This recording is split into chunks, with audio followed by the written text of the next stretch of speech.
Testing. All right. You can cut out that other. Hey, yo, aim. Yeah. Run it up, Blondo.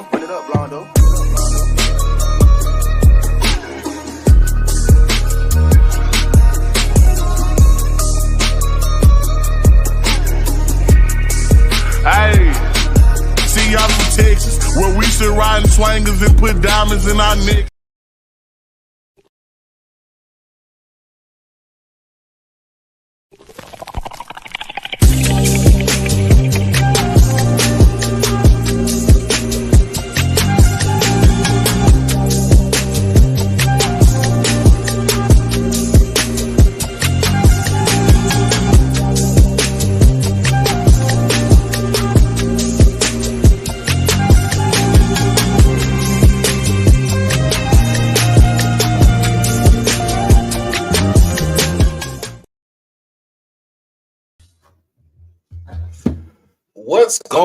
What's going on? Good evening, everybody. How's everybody doing this Friday evening? It is, as always, it is HBCU tonight on this lovely Friday evening.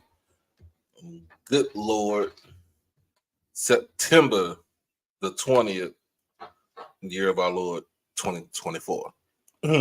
If you haven't done it by now, make sure that you like this stream, comment, share. Most of all, subscribe to the channel. Who we got up in here? We got Miss Natasha. How you doing, Miss Natasha? How you doing? Good evening. And y'all know that this show is simulcast on YouTube and Twitter. So the folks on Twitter, make sure that you get to the dark side and come on in and make yourself at home. Make yourselves at home. All right. Hit that subscribe button over here over on the YouTube, and also hit me. Just follow me on Twitter and on all other social media platforms. So I'm glad that people are filing in, trying to see who filing in, coming in right now. I'll tell you what's going on. What happened with me? What's going on, Stoppable? What's happening? So on Wednesday, I had a scare at work, and they had to do with my blood pressure again, and thought I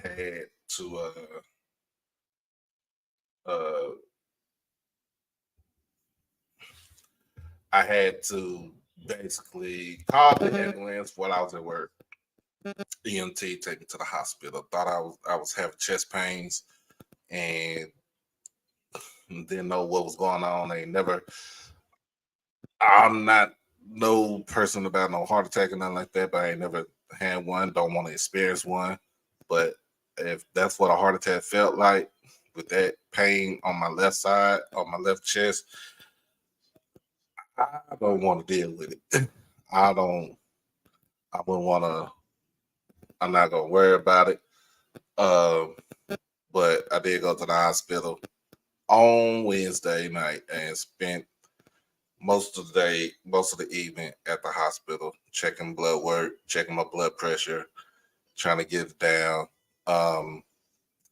The crazy thing about it is that I always have, my numbers, my everything on me look good. They told me all my numbers was good. No, I don't have high cholesterol or anything like that, but they do know that I have an enlarged heart and I suffer from sleep apnea. So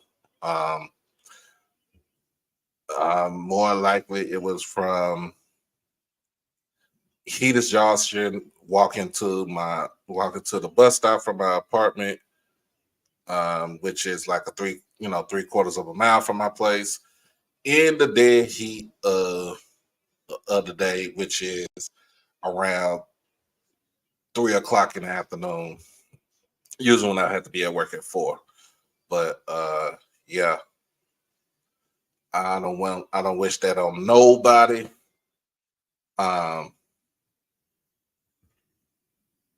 I don't wish that on nobody. So I'm just here, so I won't, so I won't get fined. I got my doctor's excuse. I got my doctor's excuse, and so I was out of work yesterday. I was off today. I don't know if they're gonna have me on schedule tomorrow. If so, I'm just gonna take it easy. If not, I'm still gonna take it easy watching football.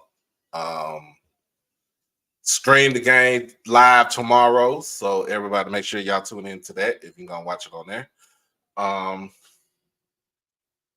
And if you are going to the game in Grambling, y'all just make sure y'all be careful out there. But yeah, let's see what we got. We got PV by 17. Y'all gonna win the fight too? Because last time somebody said that y'all got a double whammy. Lost the game and the fight at the same time.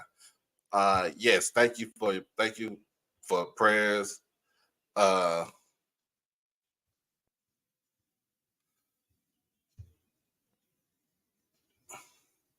Yeah, I'm okay, man. I'm take medicine for my blood pressure. Take if I have a CPAP machine. Got my CPAP machine and everything. Okay. You headed back to Florida. Family business, nothing between the schools. All right, we're gonna get into that. We're gonna talk about that tonight. And gonna talk about last night's game between Edward Waters and Benedict, which was wasn't that last drive for Benedict?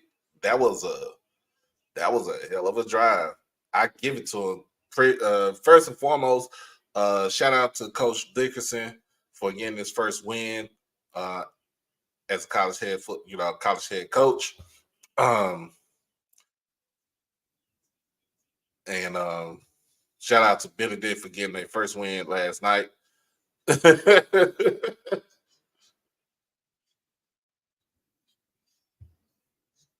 Yeah, man, I'm fine, man. It's something that I've been knowing about with my heart for like the last couple of years. So I'm there. I'm good. I'm getting there.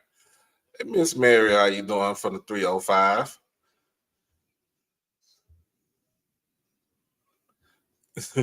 It screwed up the final play. But it was a good game, though. It was a good game. Benedict jumped out on them 14 points in the first quarter. And then Edward Waters came storming back, and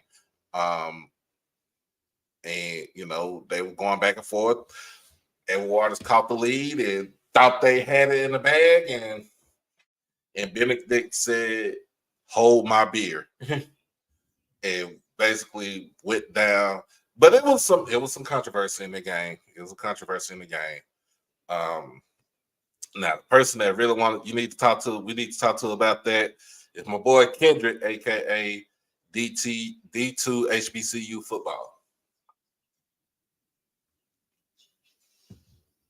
I'm doing good. I'm doing much better, Miss Mary. I was telling about my situation. I had to go to the hospital. Go to the hospital again on Wednesday from work.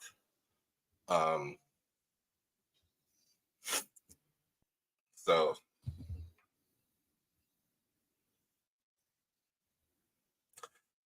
we are.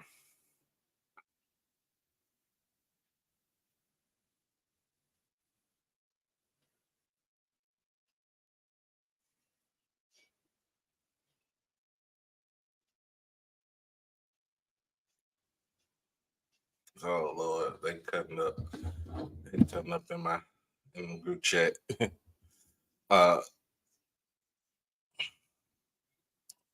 it's like I want to get some. It's like I want to get some rest. I want to get rest, but it's like it's stuff that I got to do, and I stay by my.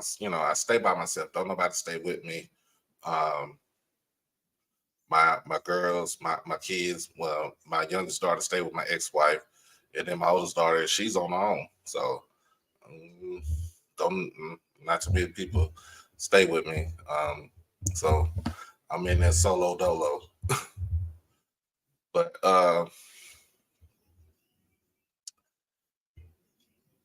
other than that, man, just make sure I just make sure I just take my medicine, and when I go to sleep, wear my CPAP machine at night, and basically just kind of take it easy from everything else. But it's one of the things where I just I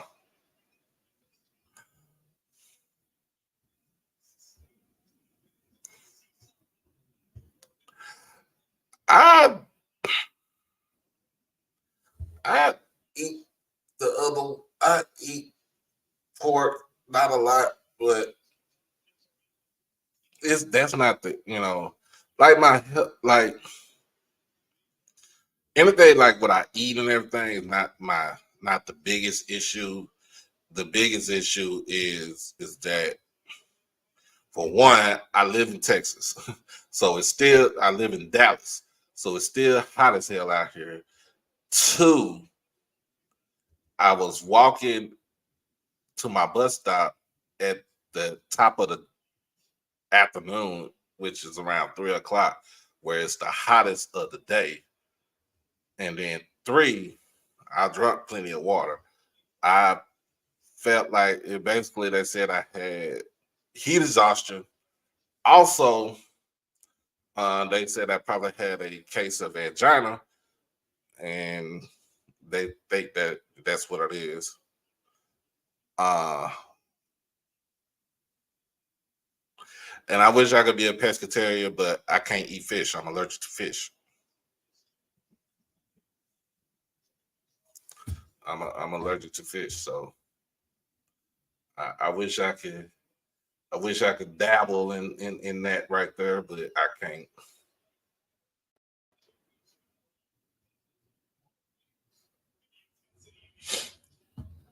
Uh, but other than that, man, we're gonna go ahead and take a quick commercial break, and we'll be right back, and we'll go ahead and get the preview for this week. Be right back. It's your boy Doc Holiday. Become a subscriber on HBCU Overdrive on YouTube, and you can follow me on all social media platforms at HBCU_Overdrive on Twitter and Instagram. You can catch me on TikTok at Holiday1925 and on Facebook under my real name, David E. Smith Douglas. Also, when you become an exclusive family member, you get all the membership perks. You get all the exclusive members only videos, early access to new videos, member shoutouts, and members only live chats. And also, you can get birthday shoutouts on here and win member when you become a subscriber. You can also hit the donation to the Cash App at HBCU Overdrive. You can hit the PayPal, David Smith 1925, and you can hit the Zelle, David E. Smith 30 at gmail.com. Remember, all proceeds go towards the channel, not the pocket.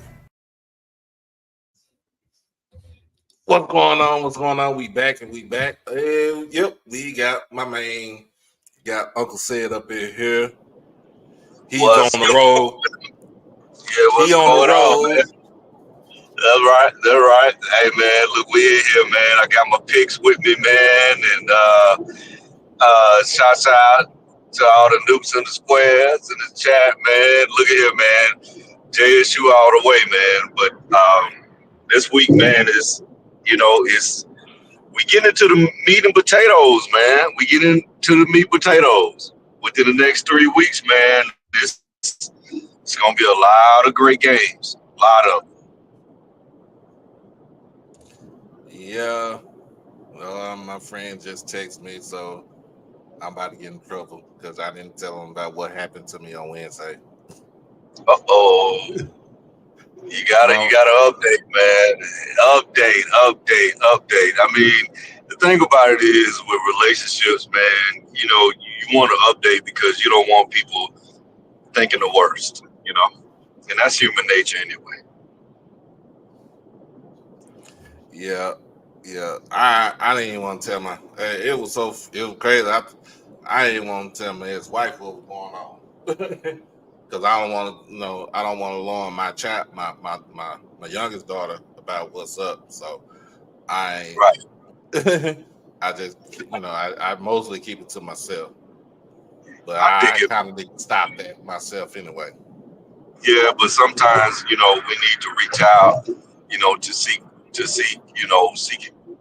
help, because I mean, you have mental health, you have physical health, you have spiritual health, financial health, you know what I mean? So sometimes you have to reach out, which I understand that, we all are men and women and all this stuff, but sometimes you just got to reach out, man. And, because you have a family, man, and you're part of our culture, man. So, the biggest thing is, be thankful through the God Almighty, man, that you do have, the help and the culture that's backing you, that want you to, do what you do.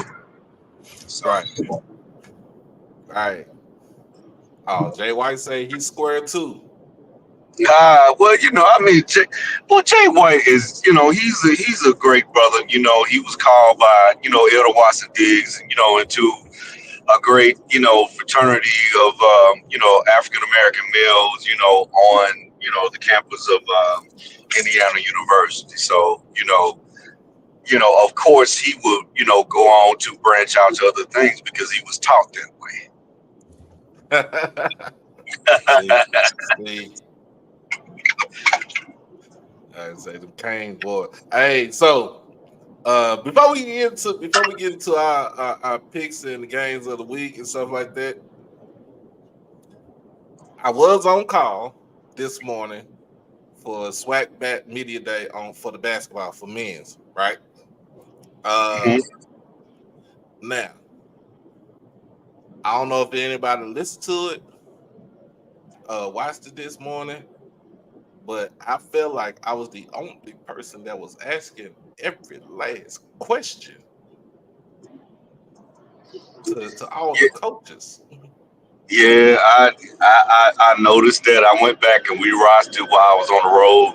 I'm still on the road, but I went back and watched it. But like I told you before, Doc, I mean, you you know, you're the guiding light. And like I always told you, man, just work on your craft, man, and your questions that you were asking, they were very viable into into that space. So, man, you ask great questions, but I'm gonna tell you this, man. SWAC better watch out in men's and women's basketball. They better watch out. Oh yeah, I'm gonna tell you for the men well, three favorite coaches that I ask questions to. One, of course, is gonna be Mo. You know what I'm saying? Because Jacktown Jew all day, every day. You can Oh yeah, hear oh his voice. Peanut, Peanut. You can Yeah, hear his voice. That man is Jackson through and through. Two is Reggie Theus. I would get ready to say, you know what I'm about to say? I was like, hey, coach, that Southside Jerry curl looking real shiny today. And then that's right. That's right. the third one was Coach Prairie for FAMU. And like what he was talking about because he was going to bring a new side to the SWAC, with using analytics. And so, Right. that's what he was at St. Thomas. I think he was a great. I think he was a great hire for FAMU. I just think they just need to give him time. With player development, and because he's been successful. So and don't worry about the first year with him because he knows all the analytics, he knows all the fundamentals, he knows how to recruit. He has it. So all you fam viewers out there in the chat, just spread the word. I mean, he is a great hire for you guys. I mean, he really is. He really is. So if you want to get back into contention, for men's basketball, that's your guy. That's your guy. And to me, I'm like, shoot, you're on a 1-year deal, and not even if you don't go to the NCAA tournament, but if you could double the output that the team can get, you could get the team from the last 2 or 3 years. If you could get like 15, 16 wins in your first year, then to me, that's a success. That is a successful season. And then even if you go into the tournament, the SWAC tournament, and make some noise, get yourself into the quarterfinals, the semis, you know what I'm saying? Do something that is a successful season in my eyes. So I hope. I believe he's yeah. I mean, I believe this guy can. I believe this guy is like a 15 to 18 win first year coach, which is great. You doesn't fam you with this guy. Let him sign him up for 3 more years after this year, and you'll see. I mean, this guy, he knows basketball. He does. He knows basketball. So you just got to sometimes you have to get out your way to be successful. So we'll see. We'll see what the illustrious alumni does with them, and but I'm just hoping that FAMU doesn't fam you Yeah, they don't mess this up. with this guy because he's guy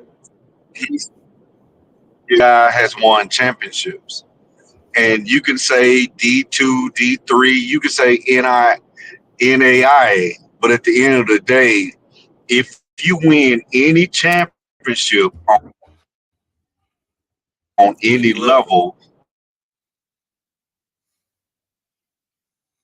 then that means that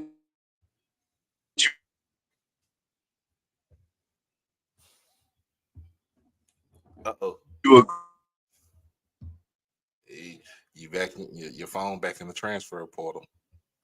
Great coach.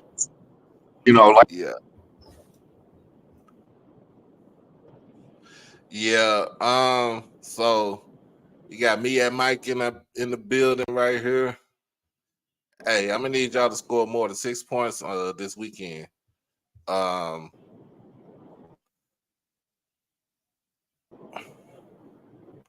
But yeah, we got some. We gonna get into it. We're gonna get some basketball going. But like I said, with 35 years. Yeah, with Coach Thiz, I asked him about just getting game from other players and coaches, especially the Shark, Jared Tarkanian. So that was a good interview. And then of course I even asked Mo like how you feel about your son. I asked him how you feel about your son committing to Jackson State. I agree. And the answer that he gave me, he was like, hey, you see that locker room right there? That locker room ain't gonna change once you get up here. You see how cold it is in the arena? It's probably gonna stay the same temperature when the basketball game come around. But just be like he was preparing him like for what is to come. So I think that was a good one right there. It really was, but you have to understand, guys like, Mo Peanut Williams, Reggie Theers, these guys were NBA All-Stars, NBA champions, well, not Rich Diaz, but Mo was. So you have to understand they've done things at the highest level. So they've received the astute coaching. They received the camps, the summer leagues. So they know what it takes. So you have to ride with those guys, man, because they know the no. They were all Americans in college. So you have to ride with those guys, man, and you have to trust them. When it comes to putting the product on the court. But see, the biggest advantage that Mo has right now is because he's just saying, okay, you know what, I'm gonna get the best players, for my system. But now he knows that there's a bevy of talent in Mississippi. See, Mississippi, as far as like football, baseball, and basketball, I mean, per capita, I mean, if you think about it, think about the greats. I mean, you're thinking about Chris Jackson. You're thinking about, Mo Williams. You're thinking about Monte Ellis. You're thinking about, I mean, guys like that. I mean, Darren Chancellor. I mean, you have so many NBA greats, the Short brothers. I mean, all that came from Mississippi, born and raised. So, and if you go into the hoods, as we say, it's a basketball in every other house. So these kids, they do play football, but basketball is the thing, in Mississippi. So,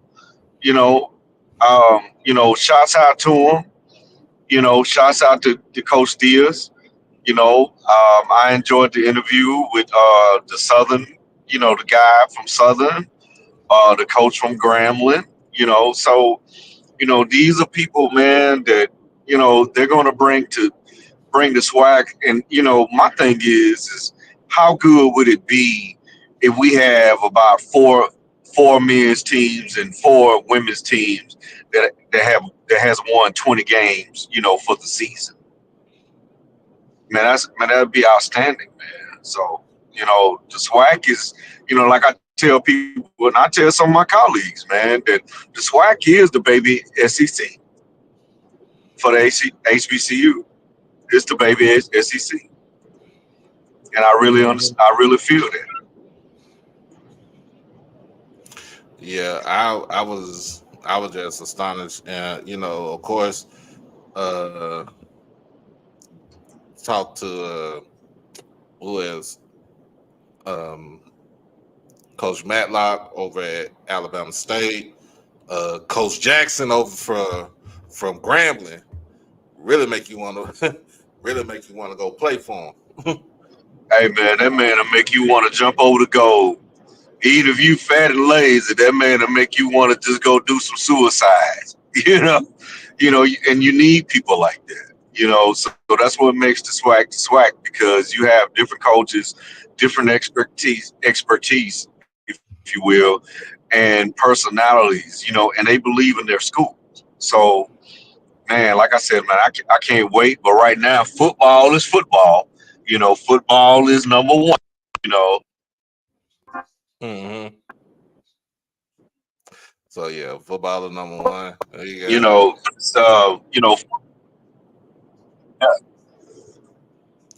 So yeah, we gonna go ahead and get into these games. Is our way. We gonna start on that D2 level. Let's do it. All right. So let's get it. Let me get something over here. I was trying to do some furniture moving.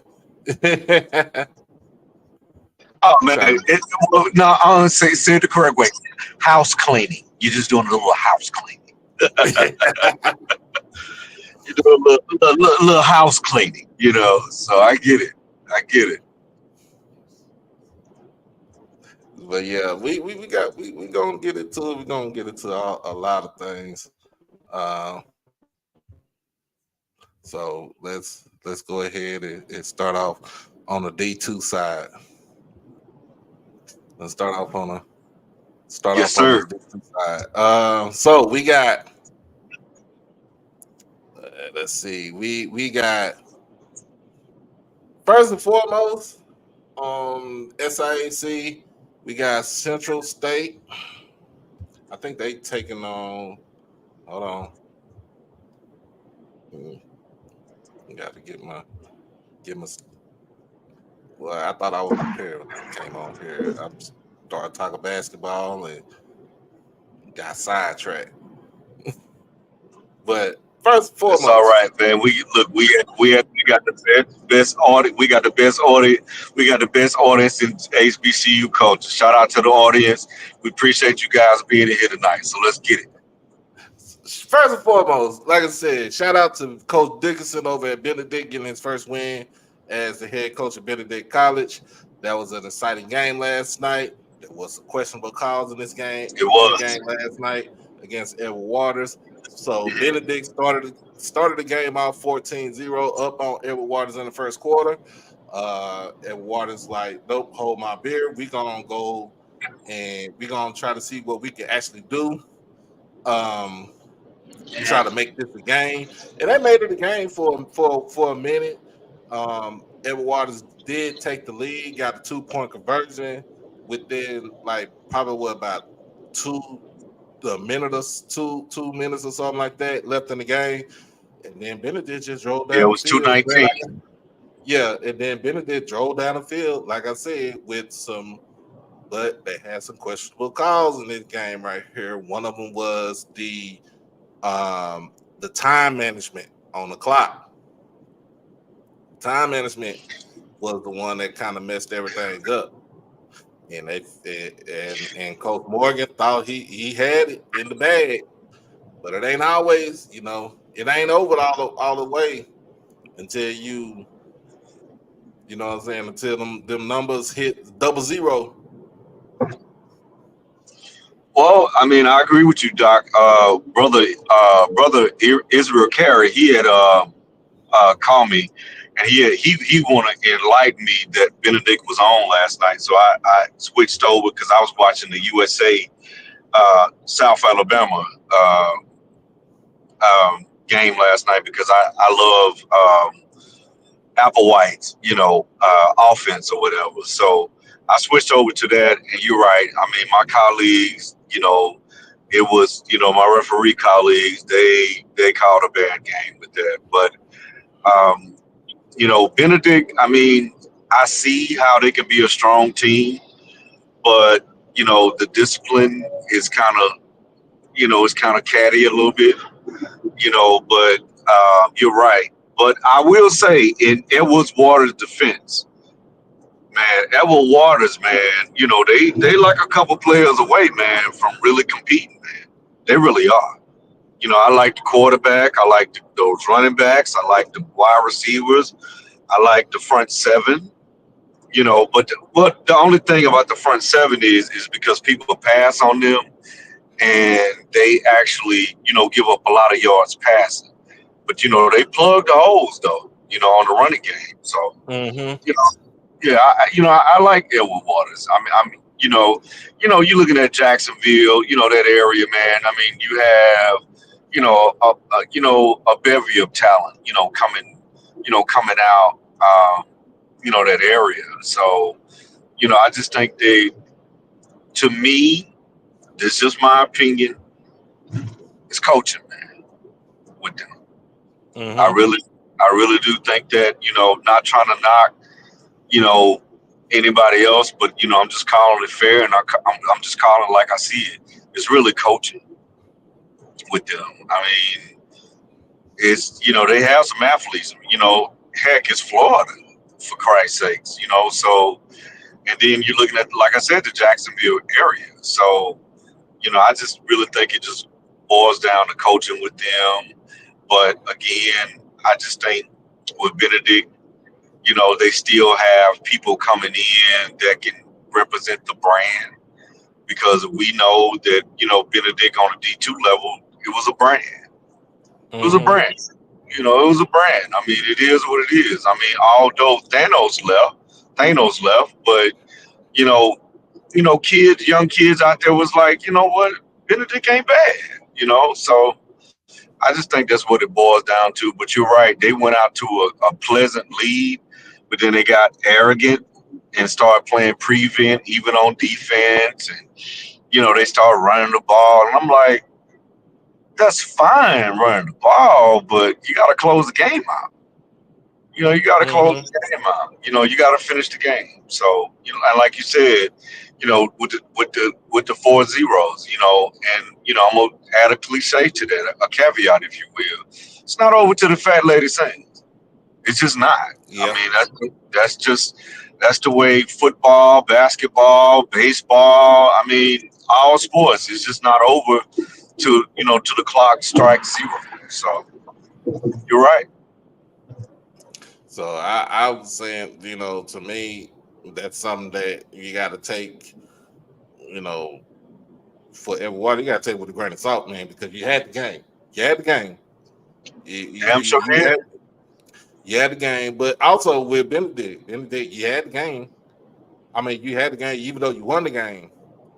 You started doing stuff, like you said, you started doing things out of the ordinary where it didn't, you shouldn't have to come back like that. That's right. I agree. That's right. You shouldn't have to come back like that. So and that's what happened. Like you had to play catch up. You caught them. They gave you a phantom timeout. That I will agree with me and Mike on that. They did give them a phantom timeout. They didn't even run the clock, because there's supposed to be a 10-second runoff on the clock. That's right. So I see. Look, I see. Your NCAA rules. That's exactly right. That was the correct call. It was supposed to have been a 10-second runoff. That's correct. Right. That is correct. So at the end of the day, like I said, a win is a win. Yeah, a win is a win. I mean, at the end of the day, is when the clock has 4 zeros, is who's over by 1 point. That's the winner. I mean, that's just, it is what it is. Of course, a bunch of fandom might be mad, fans might be mad, but at the end of the day, your job is to go out and win the game. That's it. Right. Period. Point blank. So final in the game last night was 31-28, going to the side of Benedict. Charles Simmons was the leading pass. I mean, for Benedict, had 177 yards passing. Malachi Jones, 4 receptions, 88 yards, but he had 3 touchdowns, 3 of them things. I love Malachi Jones. I love him. I love his game, man. He runs precise routes. He has speed. He's tough on the exterior. He can run the seam. I like him. I think that's another one on my list from the D2 that needs to get a shot. I love him. Yes, I love him. So tomorrow let's start off tomorrow heading down to the home of Booker T. Washington. Oh, wow. Tuskegee is hosting Savannah State at home.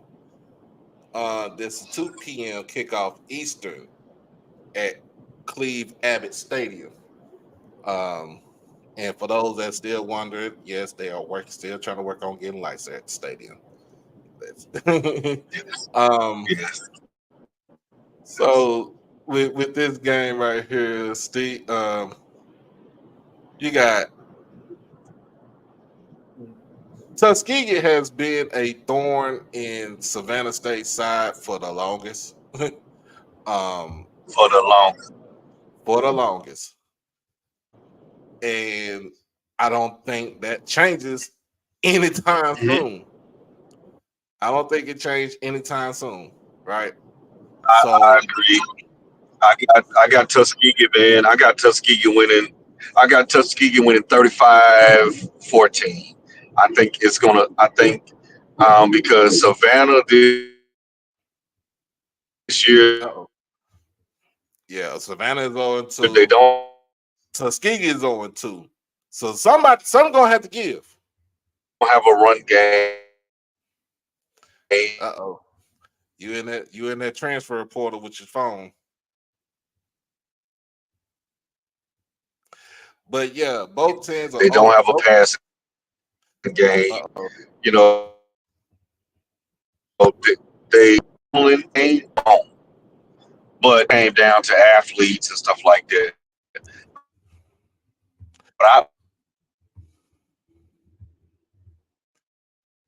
But really, I have Tuskegee big in this one. I think it's 3 touchdowns. 3 touchdowns. But like I said, both teams Yes, are I have. Some gonna have to give, and it's gonna go on the side of Tuskegee. Give me Tuskegee by 17. I would say Savannah State can play defense. They can play defense, but I think Tuskegee is going to get back on their winning ways. And hey, to me, it is what it is. I got Tuskegee winning this game by 17. Yeah. Oh yeah. I had them winning. I had them winning big, man. Like you said, 3 scores. I mean, 17 points is still 3 scores. You know, I think the matchup, Savannah, you know, they on the tail end right now, which I don't understand because, you know, you're looking at, you know, Savannah, they're down there in that Georgia Southern territory. And it seems like all those guys kind of want to go, you know, they're Statesboro, Georgia, Savannah and all that stuff down there. I think a lot of those kids, they want to go to Georgia Southern, which, you know, kind of leaves Savannah State out. But, you know, shouts out to Savannah State. You know, I think they're rebuilding right now. And but right now, Tuskegee has that number. Right. Now, this game right here is coming from Rochester, New York. This is a classic. I forgot the name of this classic right here. But it's Albany State going up against Central State. Central State is considered the home team in this one. Albany State, I'm trying to figure out what Quinn Gray is doing down there. Because they are 0-2 also. They dropped a couple games, man. I was very shocked with them because I was seeing what they brought back, but obviously they're just trying to figure it out right now. I was very shocked because that was my pick, you know, between them and Fort Valley, but I don't understand. Well, actually, I do understand. It's you gotta jail that talent, man, and then you have to deal with egos, you know, that's coming back. Also with the transfer portal and new talent coming in, you know, and your job as a coach, you have to be able to make it mesh. And he hasn't done the greatest job this year. You know, I hate it because I actually like Queen Quay. I actually like him. You know, I think he should get a shot. I think he should get a shot, you know, on the D1 HBCU level, but I just don't. I hope that he doesn't end up like, you know, the coach from Florida State. What's his name? No, I'm serious. You know, that's a real thing. You talking about Willie Taggart? Not Willie Taggart. The coach that's there now. The white guy. Mike Norvell. Mike Norvell, yeah. You know, you don't want them to fall in that type of situation when you have a great team coming back, but then you have that transport porter coming in and you're failing at gelling the talent. So, you know, that's really like a thing. You know what I mean? Like, I mean, you're look at, you know, the Mickey Josephs of the world, the TC Taylors, you know, hell, Cozy. You know, look at them. They know how to mesh that talent together. So, you know, I think Quinn Gray he's failing to do so. And I just don't want it to be one of those situations because, like you said, Mike Norvell is gone this year. When I say G-O-N-E, he's going to have to play in sync. Justin Timberlake, that song Gone. You know, I hate it for him. This guy went he went undefeated. He won the ACC championship. But dude, you coach at Florida State, so you know it's gonna be some Justin Timberlake in your ear, and some NSYNC in your ear, sir. Some Lance Bass in your ear, sir. I hate it. and I just don't want Quinn, in all seriousness, I just don't want, Quinn Gray, to go through that, because he actually has the nucleus coming back and they were actually the favorites, but he's just not putting a great product out on the field. I hate it for him. So Central State got their first win last week against Savannah State. Score was 10-3. Central State does have it's a stingy defense, but the main issue with them is always going to be offense. Where's your offense going to come from? Now I don't know how this is going to work and how this is going to be, but if Albany State takes a loss to Central State, then you're going to have to sound the alarm, because Albany State still have to play Miles, still got to play Fort Valley.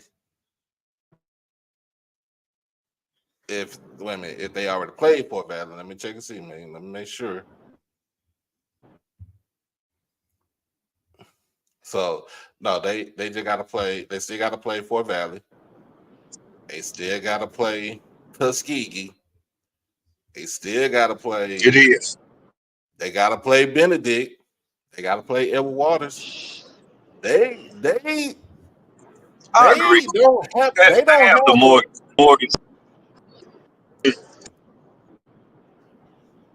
They don't have. Yeah, I can hear you now. They don't have too much where they can mess up at now. Because I don't even think the way you go, you don't even go to if you continue to lose, you try to go to the playoff. I don't think you go to the playoff. I don't even think you go to the bowl game. So I would say, I'm gonna be honest with you. Give me Central State by 10 in this game. I don't know where they're gonna get their options from, but they're gonna find it somewhere. But give me Central State by 10 in this game.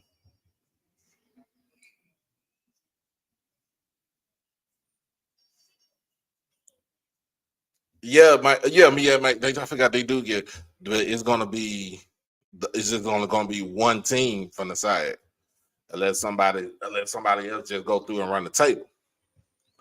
Let me see. So,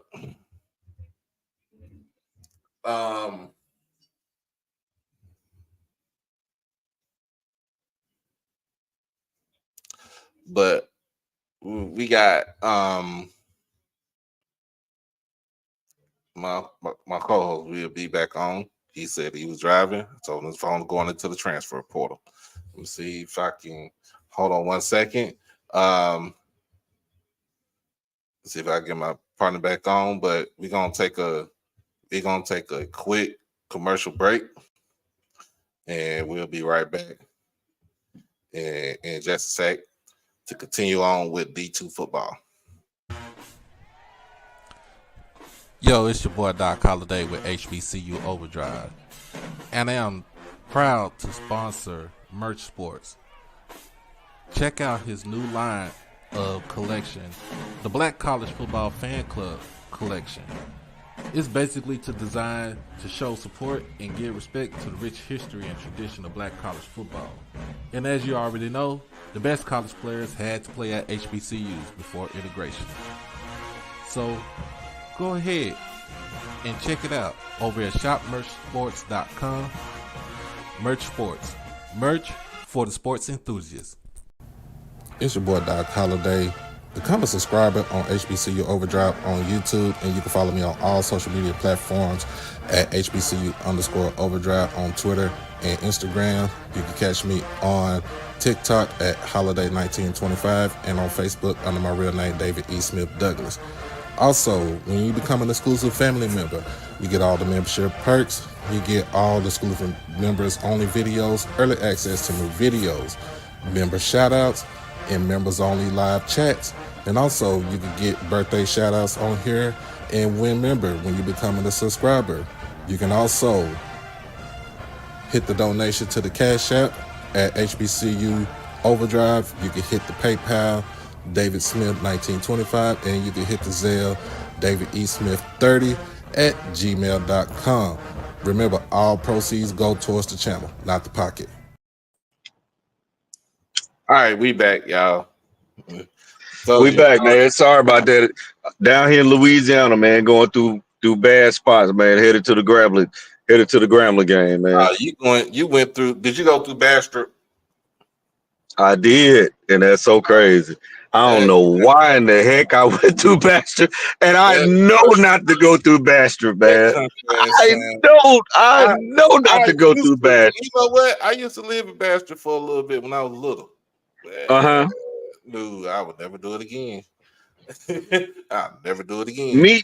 But you know, we call it the SWAC, shortcuts. You know what I mean? And it's just some telling me like, okay, you need to get there so you can get to the room and get set up just, for our shows and stuff like that. But yeah, man, I went through Bastrop. You already know. I mean, my phone went dead, like the screen was black, and I'm like, oh my god. But no, just to add back to what you're saying, man. I just think that if he loses tomorrow, man, he gonna dig himself a hole.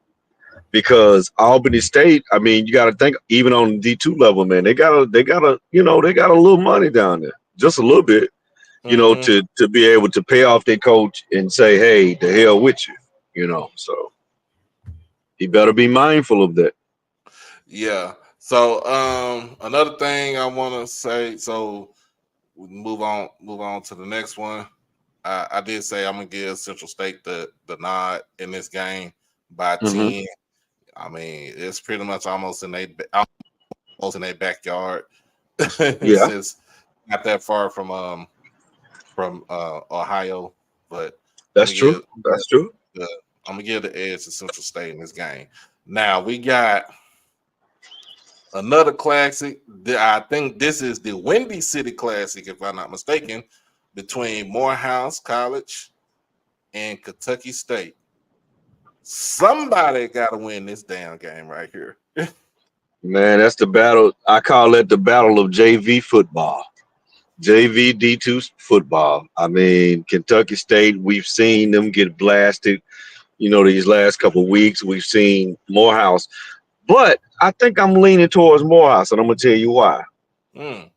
Last week, they actually scored some touchdowns on Howard, which in my opinion, I think that Howard is, right now, I think Howard's offense is very deadly, on the MEAC side.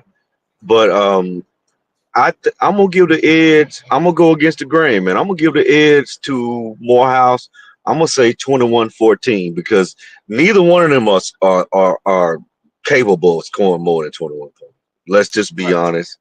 They're not. I mean, they're just not, capable of scoring 21 points. But I think it's going to be the battle of 21 points, and I'm gonna go against the grain. Although Kentucky State has, they have a couple athletes, just a couple. They got Roscoe Parrish Jr. I like him, which I was kind of shocked that he didn't stay at a Florida school, in honor of his dad. But it's just they're limited, man. I mean, playing Kentucky State this year is just your team going out there working on plays. They can't stop you. You can pass the ball, you can run the ball, you can play just prevent defense, and they can't do anything. And it all falls down on their quarterback. Their quarterback, I'm gonna take a page from you. He can't throw on the other side of the ball. And that's sad that you have a Division II athlete that can't do that. That's kind of strange to me, but I'm gonna go with Morehouse on this one, man. I think Morehouse, I like their running back. They running back. I think he'll have 125 yards tomorrow, 2 touchdowns. And if Morehouse wins this game tomorrow, this would be the first win for Terrence Mathis Yes. as a college coach. Yep. So Yes. And I like Terrence. I like Terrence. Me and him, I know him back in my ref days, Terrence wants to win. I just think, he's at a program that man. But there's a but to this though. At least they do have Hugh Jackson. And Hugh Jackson, he's there to recruit and get people in. So mm-hmm. please don't have him coach Morehouse. Don't have him coach. Just let him recruit. I take Morehouse. I take Morehouse by 7 on this one right here. I'll take him by a touchdown. Next game on my list, we got Lane coming out their first win against Savannah State last week, going against Miles College down there in say Birmingham, but it's Fairfield, Alabama. Yes. 5 p.m. kickoff Eastern on ESPN Plus. So this is my thing about it is everybody was looking at JSU just terrorizing Lane.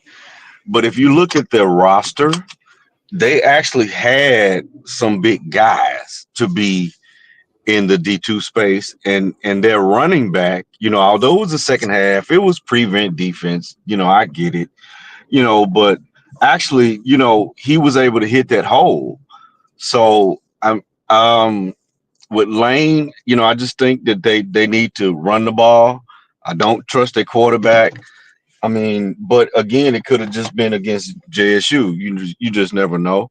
But I'm gonna go with Miles because Miles is 0-2 right now. Miles is 0-2. Lane is not that much better, but I just think Miles always gets up for Lane College for some strange reasons. Because if you go back, even when Lane had Jacoby Jones, Lane beat them, but they didn't beat them by that much. So I'm gonna say Miles 20. I'm gonna say Miles 24-21. I think it's gonna come down to special teams because Miles has a kicker that can kick 45 yards in, and he's actually accurate. So I'm pulling for you, Miles. Let's see what you're gonna do. Wait a minute, I'll take that back. Lane beat Benedict last week. My bad. Yeah, but see, that's not shocking that they did that, because if you look at the roster of Lane, although it was against Jackson State, you actually saw some flashes of how they can go into their conference and they can actually beat some quality teams. But I'm just looking at the Miles versus Lane camaraderie. I'm really not sold on Miles winning this game. I'm not sold on it, but I think they will come up with the edge. Just based off of the history of those two teams. So this game is going to be at Sloan Alumni Stadium on the campus of Miles College. And it is the Prince Hall Americanism Football Classic. Well, the bros have to do their thing, man. The bros got to do their thing every now and again, man. And shouts out to them, for getting a wonderful classic, the way they have. I'm not mad at them. I'm actually happy that they can come together, and do things, like that, such as that. But like I said, it's just something in me that's just telling me that Miles, I don't think it's even the home cooking. I just think that they get up, for their stadium. I think they just gonna protect the house. I really do. So the Miles has an 11-2 advantage over Lanes. That's since 2010. So advantage goes to Miles. I see them winning by 14 in this game right here. Okay.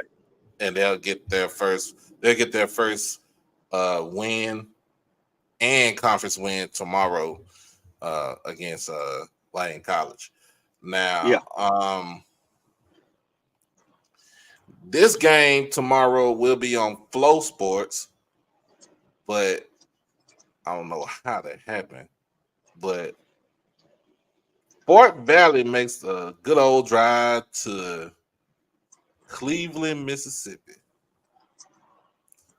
to take on the Fighting Okras. I get, ain't that what they call them right there? The Fighting Okras. Fighting Okra. They had to change it because they used to be called the Statesmen, and a lot of people thought that was racist, so they had to become the Fighting Okra. That's correct. And they're gonna run into a damn buzzsaw. Going up against Delta State. Yeah, because they have on a 22 offensive defense, not including special teams. I'm going to go ahead and tell you this now. They have 13 guys of the 22 that are from South Panola. Enough said. What up, bro? What's happening? What's up, Doc? What's up, Uncle Sid? What's good? Man, what's going on, my brother? You doing all right? Yeah, to chime in with y'all for a few minutes. What's going on, everybody? Hell, chime in all night, man. You doing your thing, man. What's going on with you? Man, we just holding it down over there on SWAC Smoke on Thursdays, you know what I'm saying, with my boy C-Wells and on SWAC Talk. So love him, man. Love him. Yeah. So very good crew. Very good crew, man. I admire you guys, man. You don't let the biases kick in, because you have to understand, when people come to these channels and these podcasts, they want to hear unbiased commentary. You know what I mean? They want to hear facts over fandom. Now, are you gonna be a little mad when your team lose to certain people? Yeah, that may be true. But at the end of the day, when you coming on, channels, you know what I'm saying? We just can't do the Dennis the Menace and be fighting the air and all that type of stuff. We have to give people what they want. And that's a great brand of sports, man. But shout out to you guys.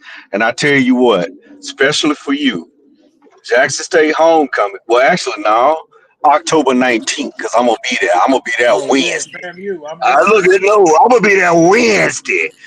Because matter of fact, I got it scheduled to where I'm gonna take some PTO. So I'm gonna be there Wednesday, man. But actually, I got some business down there to take care of as well. But during that week, man, I promise you, just hit me up. I'm gonna hit you up and I'm gonna give you my information, and I'm gonna make you your personal jug of nuke juice. Okay. So you can have it yourself. I will make it for you, man. But yeah, man, I love what you guys doing, man. It's different perspectives, different schools on there, man, and y'all just talk sports, man, and that's where it's supposed to be. Yeah. Oh yeah. I gotta shout out my brothers Iota Phi Theta, man. Our Founders Day was yesterday. So shout out to man. Brothers, man. Shout out to y'all, man. Shout out to the brothers on Iota Phi Theta. They out. Oh yes, sir. Let me answer something in the chat. Actually, with my PTO, it's a little different. It's because they depend on me for everything while I'm on PTO. So the only reason why I have to take PTO, so they won't call me. That they won't call me about nothing. They won't text me about nothing. They won't email me about anything. That's the only reason why. So it's not that I have to take PTO, but they know that week I really don't want to be bothered. I don't want to be by my phone. I don't want to be on email. I don't want you to text me about anything, because that week is a very important week for me personally. In the SWAC. He said he going 0 dark 30. Leave him alone. He gonna put on 0. Leave me alone. Leave me alone. Like I don't wanna I don't want to know about. I don't know about nobody brought a gun to work. I don't know about. I don't want to know that your child got COVID. Hey, I will be back Monday, and I'll take care of that deal. But that week right there, don't bother me. Do not bother me because I'm So leaving Wednesday. I'm leaving Wednesday right after work, and I'm headed to my crib down there in Jackson, and I'll be there. I'll be there till Sunday, and I'm ready to rock and roll. What do you so do, Uncle Sid? Huh? What you do?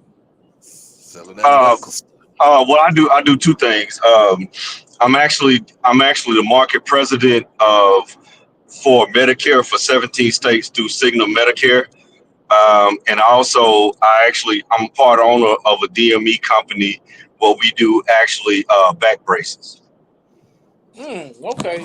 Yeah, we're gonna have to link on some stuff because I work with Medicaid, so Oh, you do? Okay. Well, I mean, I know Tina, Samantha, I know Henrietta, I know Tyler. Yeah, all down at Division of Medicaid for Mississippi. Yeah, I know all of them yeah, folks.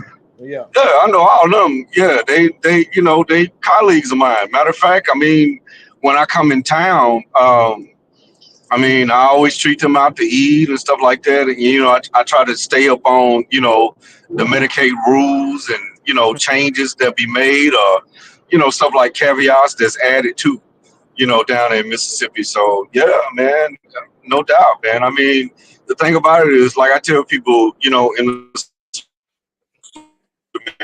just in the culture period, HBCU culture, man. I mean, whatever I can do, you know, I understand an opportunity is way better than money because an opportunity actually gives you money. It gives you money. So, I mean, like I said, and the blessing of it is that every state that actually has an HBCU in it, I'm actually over that state. So, if you're looking for some advancement, I got several colleagues in several states, man, that can just, help you. But me, I have to stay in the underworld because I have, internet stalkers and people in chats and I mean just all kind of stuff, to be trying to look me up, and then I got to go back to my boss because they done, hack my stuff, trying to see what I got, just stupid stuff. But but like I said, that's just what I do.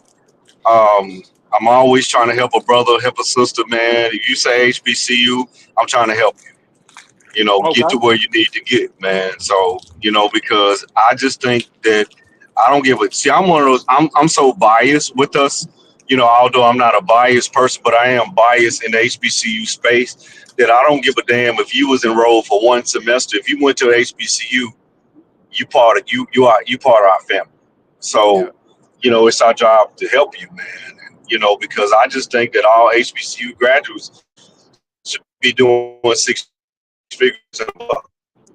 So we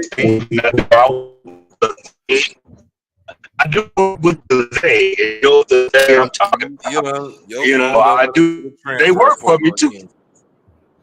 Your phone just Oh yeah. We put them. shot up. Breaking up, breaker. You breaking up for a whole 2 seconds. Let's get back to it. Let's get back to this thing right here. We got Fort Valley versus Delta State.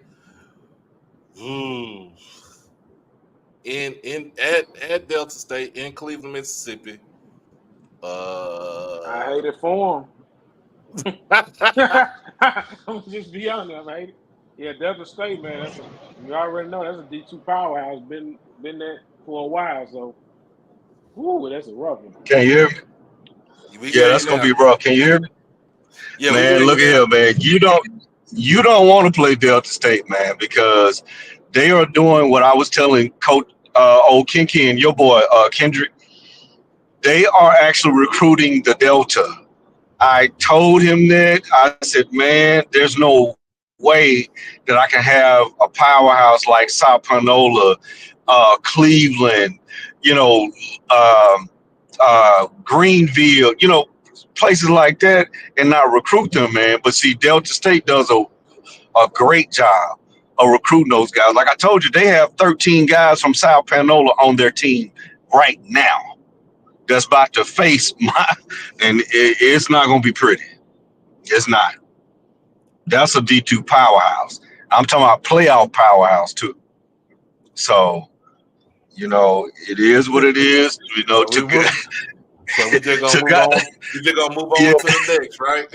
Yeah, to God, as they say, to God be the glory. Because that's gonna be bad. So Allen versus Point. I don't know anything about Point University. I know a little bit about Point. I know Point I think if I'm correct, I want to say that's Division III. But I know Mississippi College kind of played them a little bit, but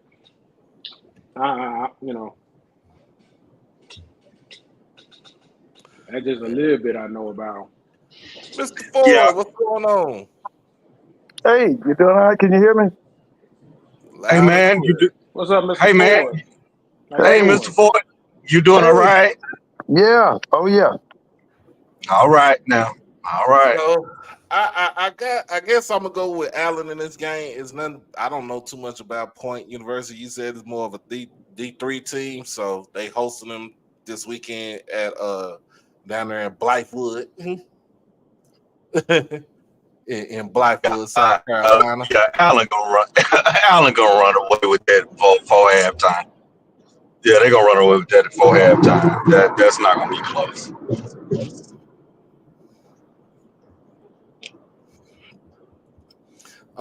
So let's go ahead and shift on over to the CIAA, man, because I think that's more. They got more to show for this weekend. So Lincoln, Pennsylvania is going down to Durham to take on Shaw University. That's a 1 p.m. kickoff. Shaw's coming out their first loss last week against Catawba College, where this game was really close. At one point in time, they were tied at this game, and Catawba just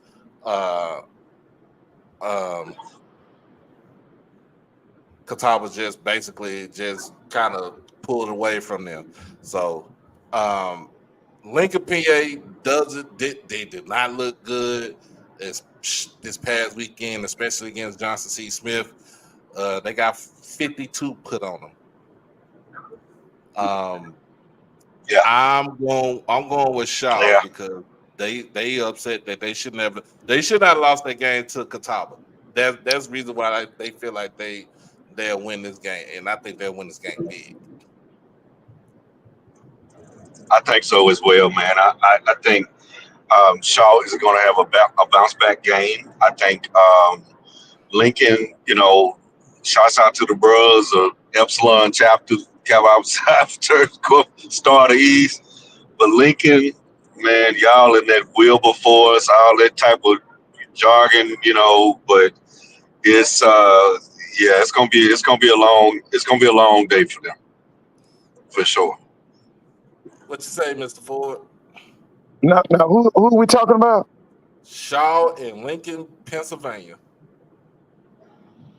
I got a great report on some people from Atlanta went down to Albany State to see Shaw. They were very impressed with Shaw's quarterback because we were shocked the fact that they beat Albany State. We were thinking that Albany State would be the big dog this year because Chennis Berry left Benedict and went to South Carolina State. But I talked to some people. They were very impressed with Shaw's quarterback. Now, I haven't seen Shaw, but several people were impressed with that quarterback they got. They say he can really spin it. Mm-hmm. Then we got coming from Fayetteville, North Carolina, Elizabeth City State taking on Fayetteville State. Fayetteville State I think they lost last week. If I'm not mistaken, let me make sure to get that out the way. Yes, they lost. They got shut out last week. I forgot about that.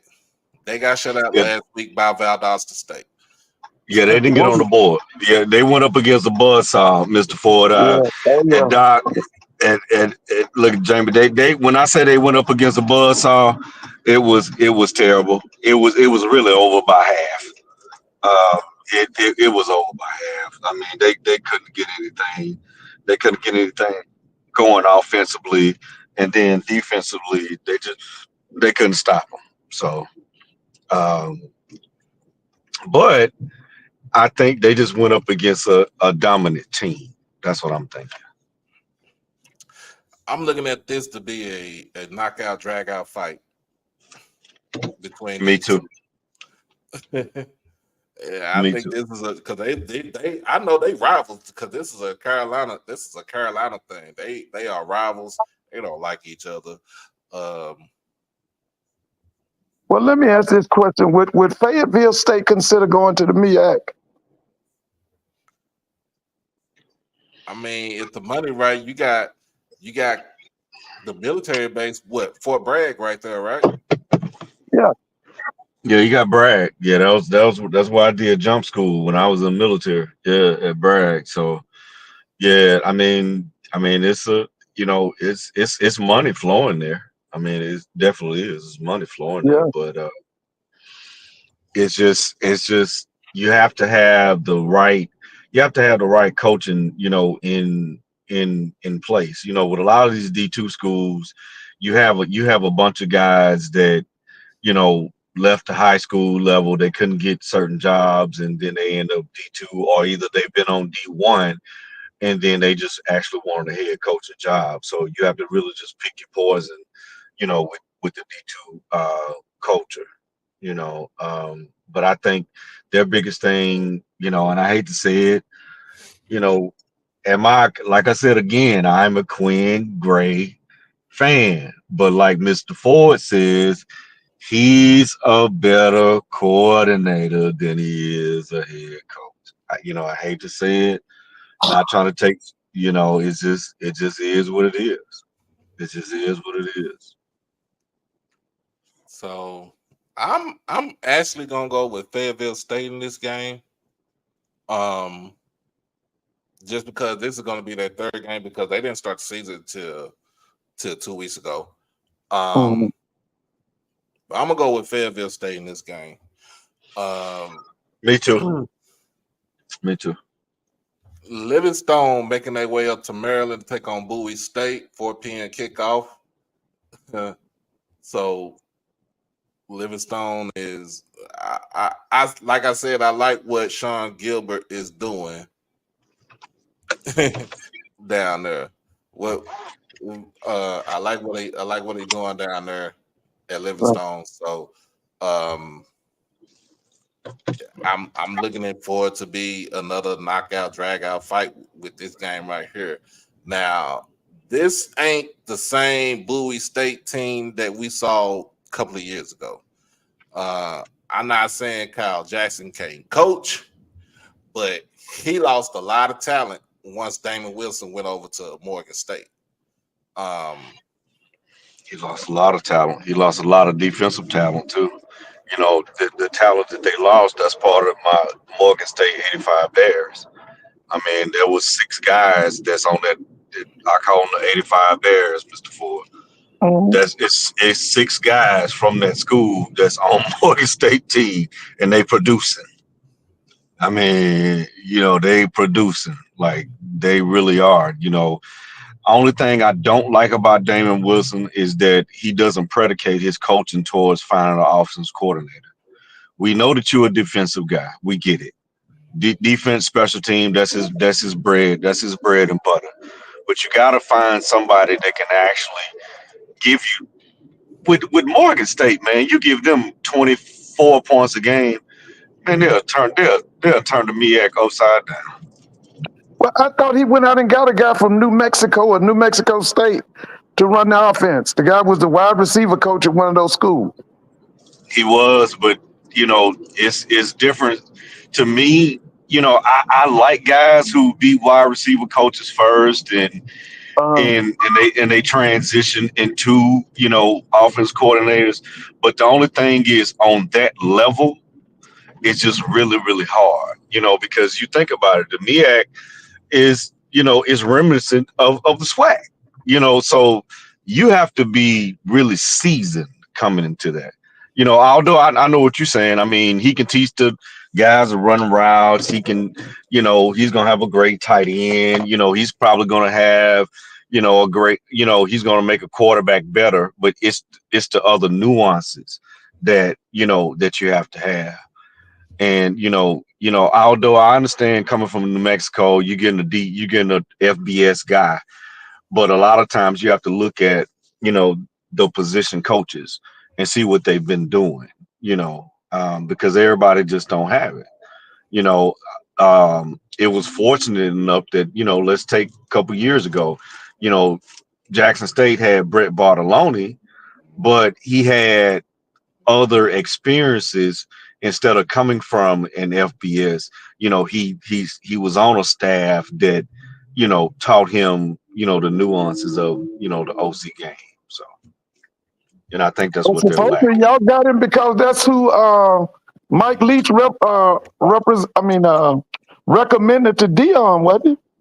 Because they Yeah, said that Dion went and asked Mike Leach about who would he right, recommend for that OC job, and he said Brett right. Bartolone. Right. And see, that's what I'm saying. He was a disciple. He wasn't just a guy that became a position coach, on the D1 level. And then he said, okay, well, I'm going to take a step down to the HBCU or whatever. This is the guy that actually learned up on the, rest in peace, up under one of the greats. So, you have to look at stuff like that. You have to look at, who is a part of their coaching tree, who has mentored them. So because at the end of the day, X's and O's are serious, man. It's serious. And you got to think you're facing a formidable defense every single day at practice. So you have to come in, know what you're doing, because that Morgan State defense, year after year after year after year, they're going to be formidable.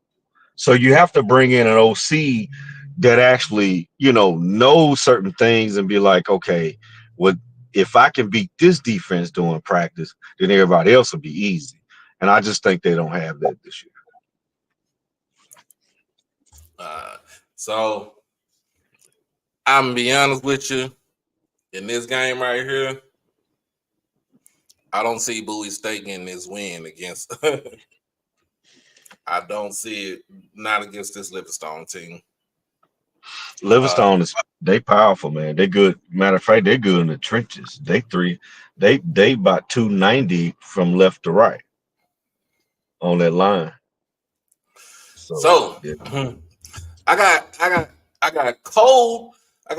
cold games of the week this week in D2, and they both in the CIAA.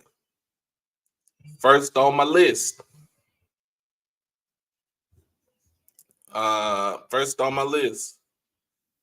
Winston-Salem versus Virginia State. Winston-Salem coming in the season 2-1. They didn't play last week. They did play last week. They got a win against Ohio Dominican. But I think, to me, I feel like I ain't gonna say they're gonna run into a buzzsaw, but this is gonna be a knockout, drag out fight between Virginia State. What I saw when they played when they played Benedict that first game, and then you turn around, you see them play Norfolk State.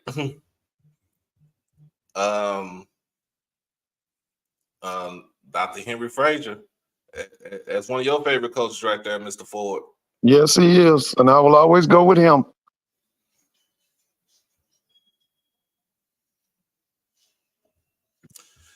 Yep. So I would say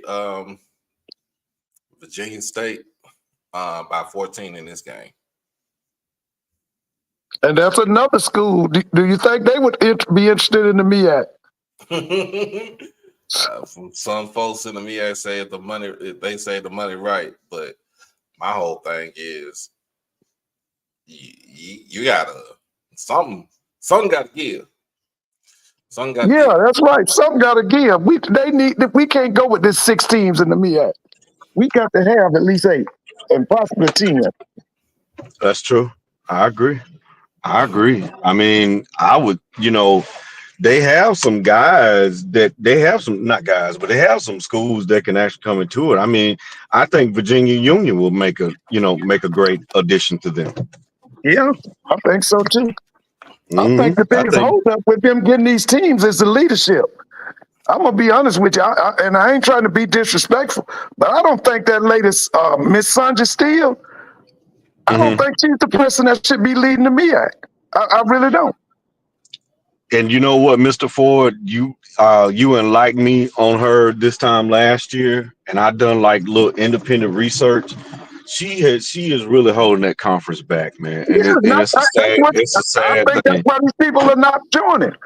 I don't think nobody has confidence in her leadership. Listen, she was under Dr. Dennis Thomas for all them years. He was over the MEAC for over almost 20 years and did absolutely nothing. He was inept. He was corrupt. All he did was polish and paid off them presidents to keep his job. And then they turned around, instead of going out and getting somebody like Lynn Thompson or somebody, you give it to her, and all she's ever done is sit up under him. And then another school, it should be an automatic shoe-in. You mean to tell me that Hampton is not a part of the MEAC?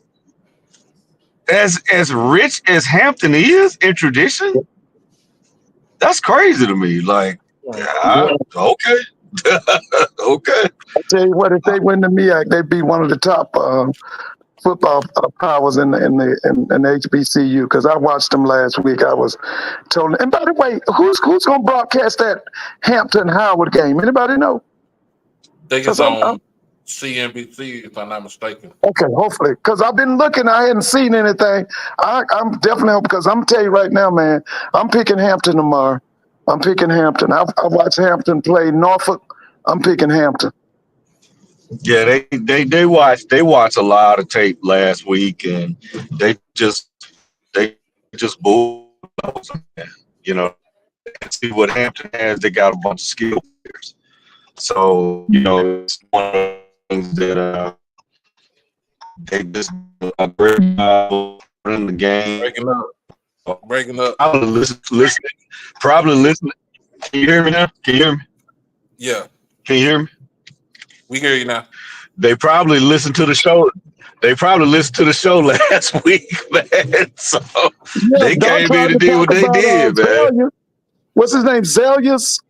Remember, Doc, you called him, man, that boy looked good last week. You said he was a turnover machine.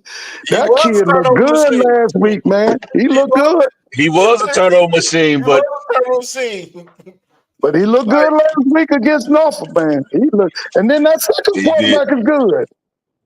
Oh, Malcolm Mays? Yeah, he's good. They got 2 good quarterbacks at Hampton. But my pick would be that Zelius kid, because he is definitely dual threat. Well, Mr. Ford, only thing is with that is, your boy's gone. He gone. This Odoms. He gone. Oh yeah, definitely. Yeah, he's gone. He's I'll tell you, it'd be a nice spot for him, though. I'll tell you, a nice spot for him. A&M? Tuskegee. Because Tuskegee's program is falling. They don't want to admit it because that boy is, not that boy, but the young man that's down there, he's a Tuskegee graduate, he was under Rick Comagese. They won so many games, only lost maybe 4 or 5 games while he was in quarterback at Tuskegee. But let me just say this. Just because you was a star of school don't mean you should be the head coach. And listen, that program has fallen. And I'm telling you, if they were to bring in Dawson Owens, he'd resurrect that program. He bring that program back. See, he's in a dangerous situation because on the D2 level, with a school like Tuskegee, the Howards, the Hampton, you don't get long. You do not get Yeah. loan. You don't get No, no you don't. 5-6 year. No, you don't get loan. You know, But those are now, schools that have, here's the thing. Here's the thing about Tuskegee. Ruffin, who is AD, is definitely wanting to either join the SWAC or the MEAC. That's a known fact. And now, my thing is, they're spending about, I think, 5 or 6 million on sports. He could survive off 6 million in the SWAC. I don't know if he could survive off 6 in the MEAC. but see, that's the thing as far as location. It Yeah, will be, and then for the SWAC teams that they play already. I mean, because you think about, well, you know, we call it the Turkey Bowl, but the Turkey Day Classic. I mean, you yeah, already yeah, have an annual game. So yeah, if I was Tuskegee, I would really, if I were them, I would audition to try to go to the SWAC. And if yeah, I without was a doubt. Yeah, Virginia Union and Hampton, I would be trying to come, you know, and get those 2 8 teams that'll make it 8, and right. then send Virginia Union and Hampton to the MEAC. Yeah. Oh, yeah. Mhm. So since Oh, yeah. you said something about Virginia Union, my other game of the week in D2 is Virginia Union is making their way to the Queen City, take on Johnson C. Smith, undefeated. That's going to be a big 3-0. game. That That's is a going to be a big big game. game. That's a biggie. I still got Virginia Union. I'm rolling with bias. I'm rolling Yeah, with them. me too. I'm rolling with it. I'm And rolling with them to the Hey, wheels that fall guy's off. named Dr. Alvin Parker, right? Dr. Alvin Parker. Yeah, I'm going to roll with him too. But no, let me say this. Offensively, you can't beat Flowers, man. I watched Flowers surgically tap Tuskegee this year down in that Red Tails Classic. That guy's really good offensively. Now, some other things I think they can improve on, but I'm gonna go with Virginia Union.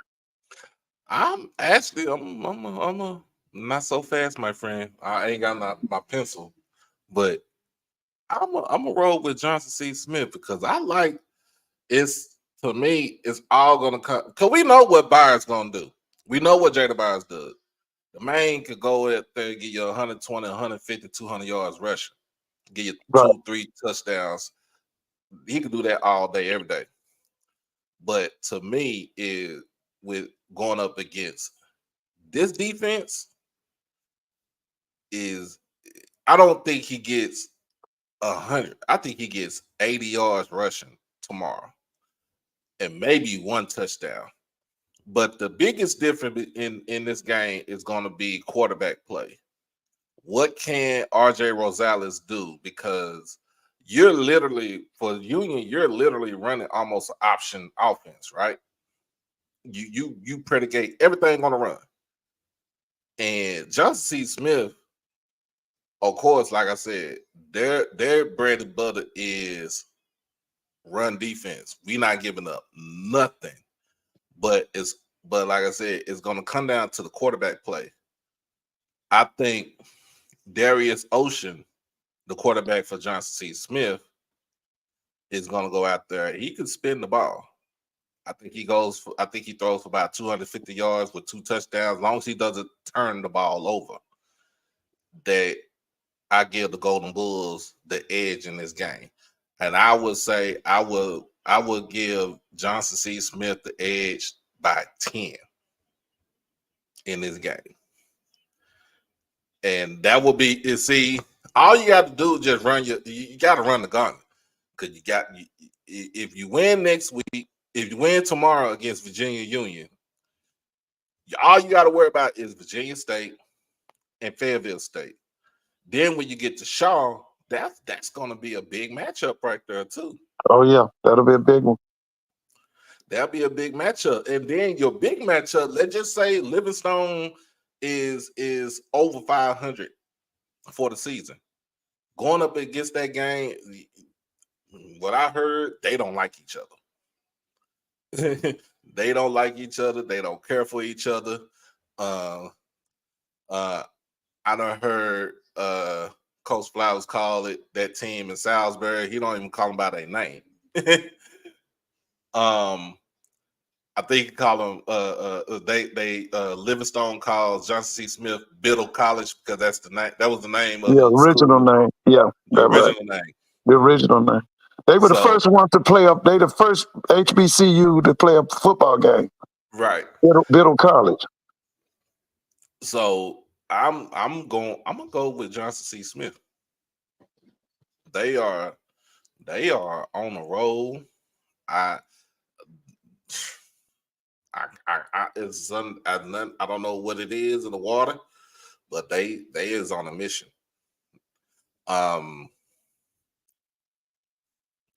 Mr. Lawrence said Virginia Union over Johnson C. Smith. I don't know. This game, it's not even shown on TV. That's the crazy thing. But we shall see. We shall see.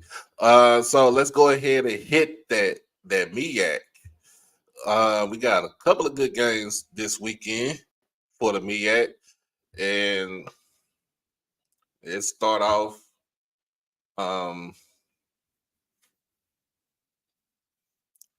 Let's start off. Let me get this schedule coming up.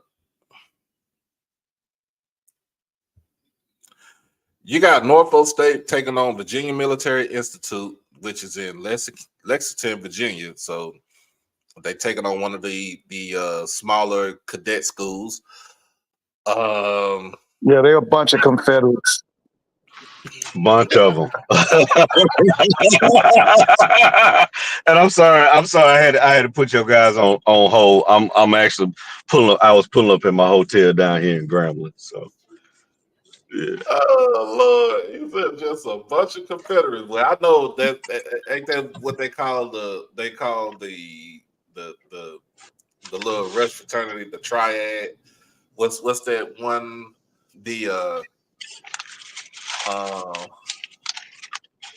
I should know this. Hell, I went to a PWI for a little bit too. It was the one that was founded by Robert E. Lee.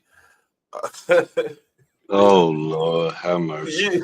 You know what I'm talking about. I know exactly who you're talking about because I went to graduated from a couple of PWIs as well. But yeah, If Norfolk don't win against this school right here, throw the whole season away. Throw it away. Well, I mean, I just think Dawson Odom is gone anyway. I think he's gone anyway. Yeah, you could say he put up a fight against FAMU and whatever. No, he's done. He's done. They sick of him.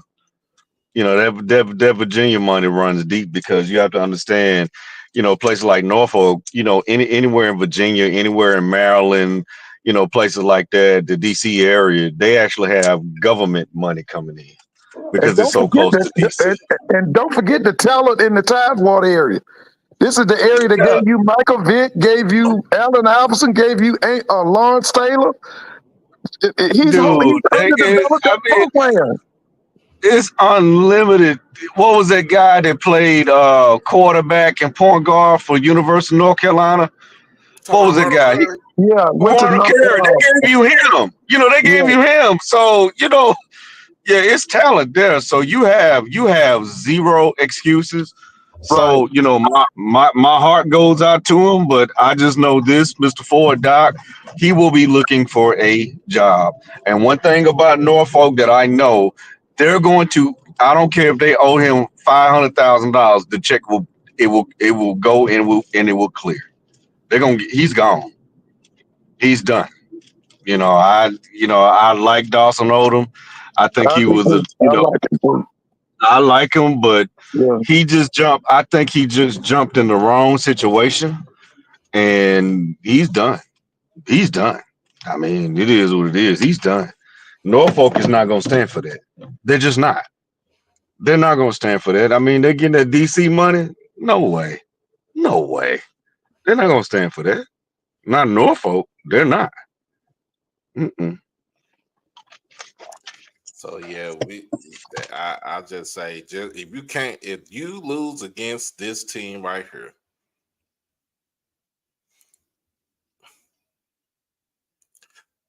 just throw the whole season away.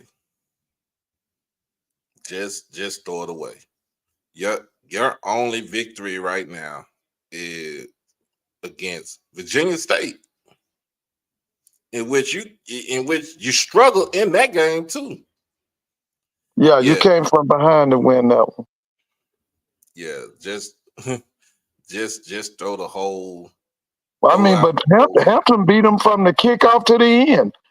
I Yeah, watched the game. They were never in the game. They were never in the game. but yeah, I'm just looking at it like, yo, yo, y'all got to do y'all need to do something. Y'all need to change something. Need to change something. So the next game I got is the next game I got is Virginia Lynchburg going up against Morgan State. That's a homecoming team. That's definitely Morgan State by possibly 30 or 40.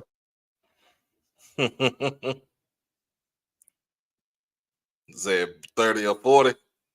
Yeah, 30 or 40. Is it? That's not their homecoming, is it? I don't think it is. Okay.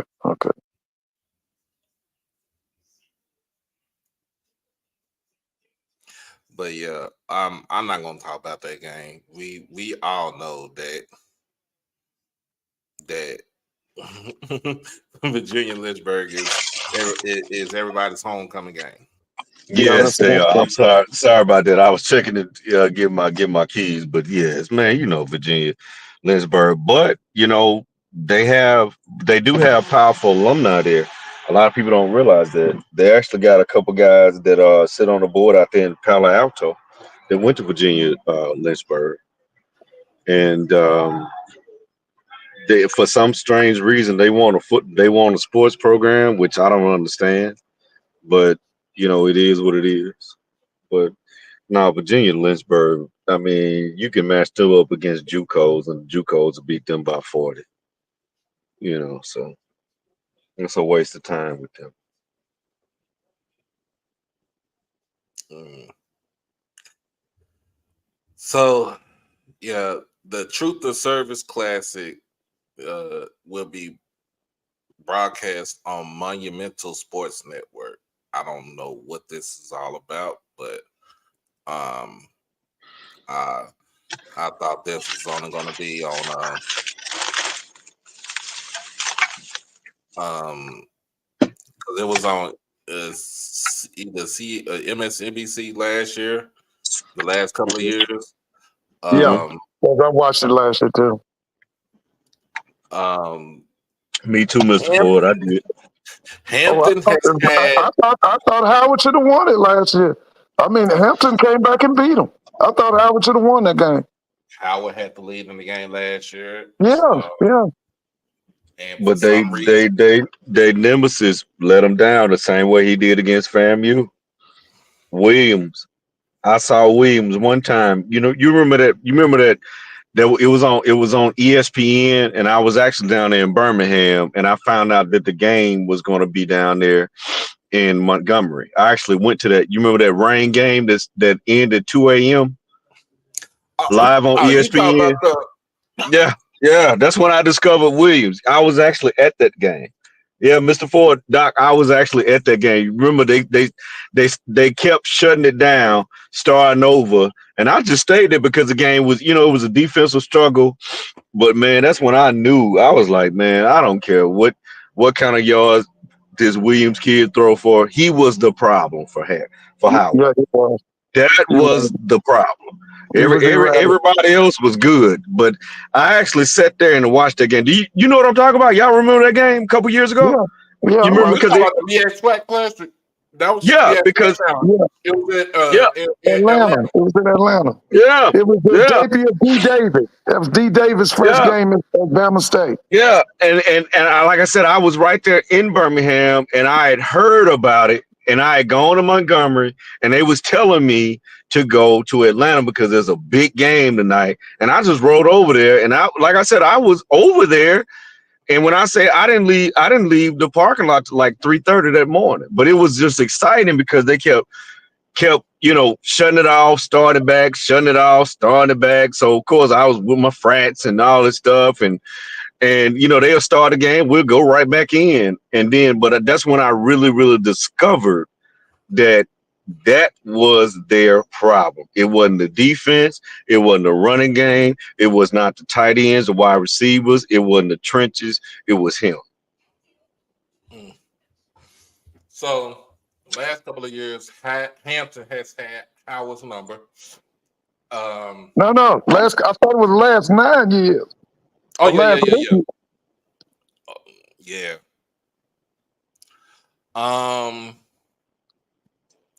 One year that they didn't play, that Hampton and Howard didn't play, was in 2022. That was when Howard played Harvard. Mm-hmm. And Harvard came in and smacked them in the mouth. Yeah, that was a year. That was a year that they needed. They decided to go with a money game that year. That's correct.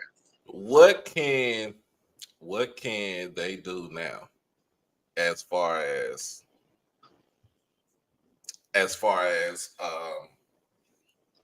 what's different? What can Howard do? Because you just said it. Y'all just said it. It's quarterback play. Not saying quarterback play. They gotta have better quarterback play. Because, like he said, I saw that in the Celebration Bowl. The difference in that game was that Williams kid can't do nothing but hand off. Now he could throw the ball deep, but he was erratic, and he definitely couldn't do the short game at all. Well, you ain't got to worry about at all, Mr. Ford, at all. Because if he would have thrown the short game, especially to like those great running backs that they had. And you got to think, last year, Mr. Ford, they actually had Wheeler. They had Wheeler too. Yeah. So if his short game, no disrespect to FAMU because they did win the game, but they neutralized FAM that first half. That's what shocked me. They neutralized FAM. I was right there. Howard was a team last year, and they had athletes, man. But it was just the quarterback. He just couldn't get it done. Yeah, he could not get it done. He was not a field general at all. He was a game manager. That's correct. So I think, my pundits have picked Hampton to continue the misery for Howard in this game.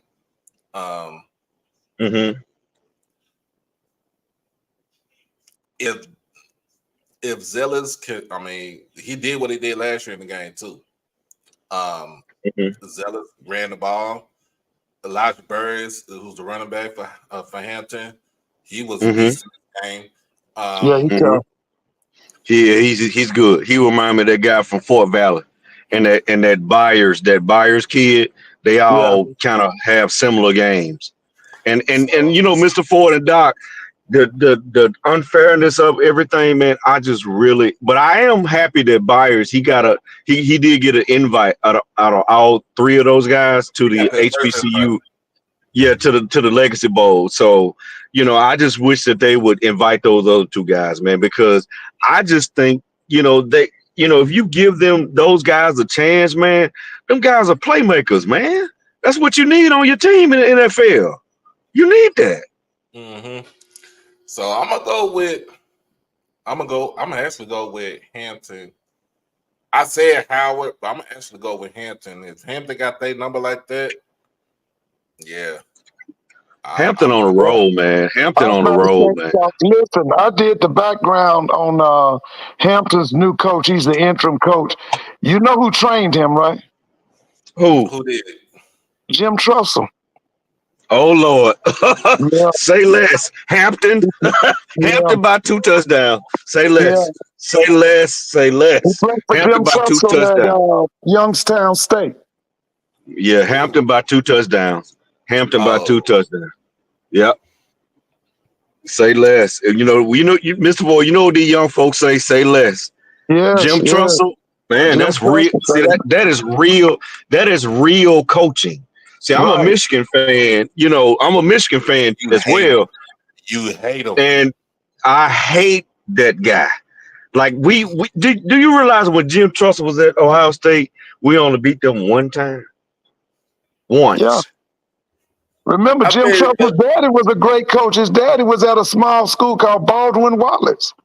He was a coaching legend. And Trussell got his start at Youngstown State, and from Youngstown State, matter of fact, Trussell's teams played against Steve McNair when he was at Alcorn. They played against FAMU, and they played against North Carolina A&T. And I was so happy. I was so happy for Steve McNair when he played them. When he played them, because Steve McNair showed up. Everybody else didn't. And he was hurt. He showed got up. hurt in the Jackson game. He was hurt. He did. But he taped that ankle up thick. Yeah. And he showed up in that playoff game. When I said he showed up, and that's when it was like, wow, this guy. That's why he went number 3 overall. Because he showed up against real competition, and he showed out, but it was just his team. His team couldn't stop the run. They couldn't stop the pass. I think they couldn't stop a nosebleed if they had to. Listen, no, they had that team. That team had over 700 yards total offense. Look it up. They had over 700 yards total offense. You got to remember now, Mario Kersey, y'all homeboy, he was a Jackson State graduate. He never had a defense down there at Alcorn. He turned out some boys. He had John Theory in them, and they went pro, and he had some DBs that went him and Woolfolk now. But no, they never had a big-time defense at Alcorn. Not while Kersey and them was there. Never. Yeah, Casey. That's he a frat. Shout out to the Newts, but he was my frat brother as well. But he never had a defense. Even when he was at Southern, he just wanted to outscore you. Now offense, as far as offense, his offense are dynamic. They were dynamic. Dynamic. So so this game, what we gonna go with? I'm going Hampton 2 touchdowns. Mr. Ford, the esteemed Mr. Ford said that this coach falls up under the tree of Jim Trussell. Oh, that's 14. They're gonna beat him by 14. Yeah. But let me tell you this: it's gonna be tough because now you know how y'all keep saying they hate each other. Now Hampton and Howard actually do hate each other because first of all they don't like the it's fact the battle of the real HU. That's right. They don't like each other at all. It's the battle of the real HU because both of them do call each other HU, and they both say HU. Both of them say that. Yeah, that's true. What Howard says is that they're really the Hampton Institute. Yeah, that's what they call it, Hampton Institute. Right, because that was actually the original name. That was the original name, and Howard Institute. Tuskegee was Howard Institute. And Howard has always been HU. That is correct. Yeah. Because I remember in the early 1900s, you remember I know you remember when actually Howard actually had a white president. All of them did.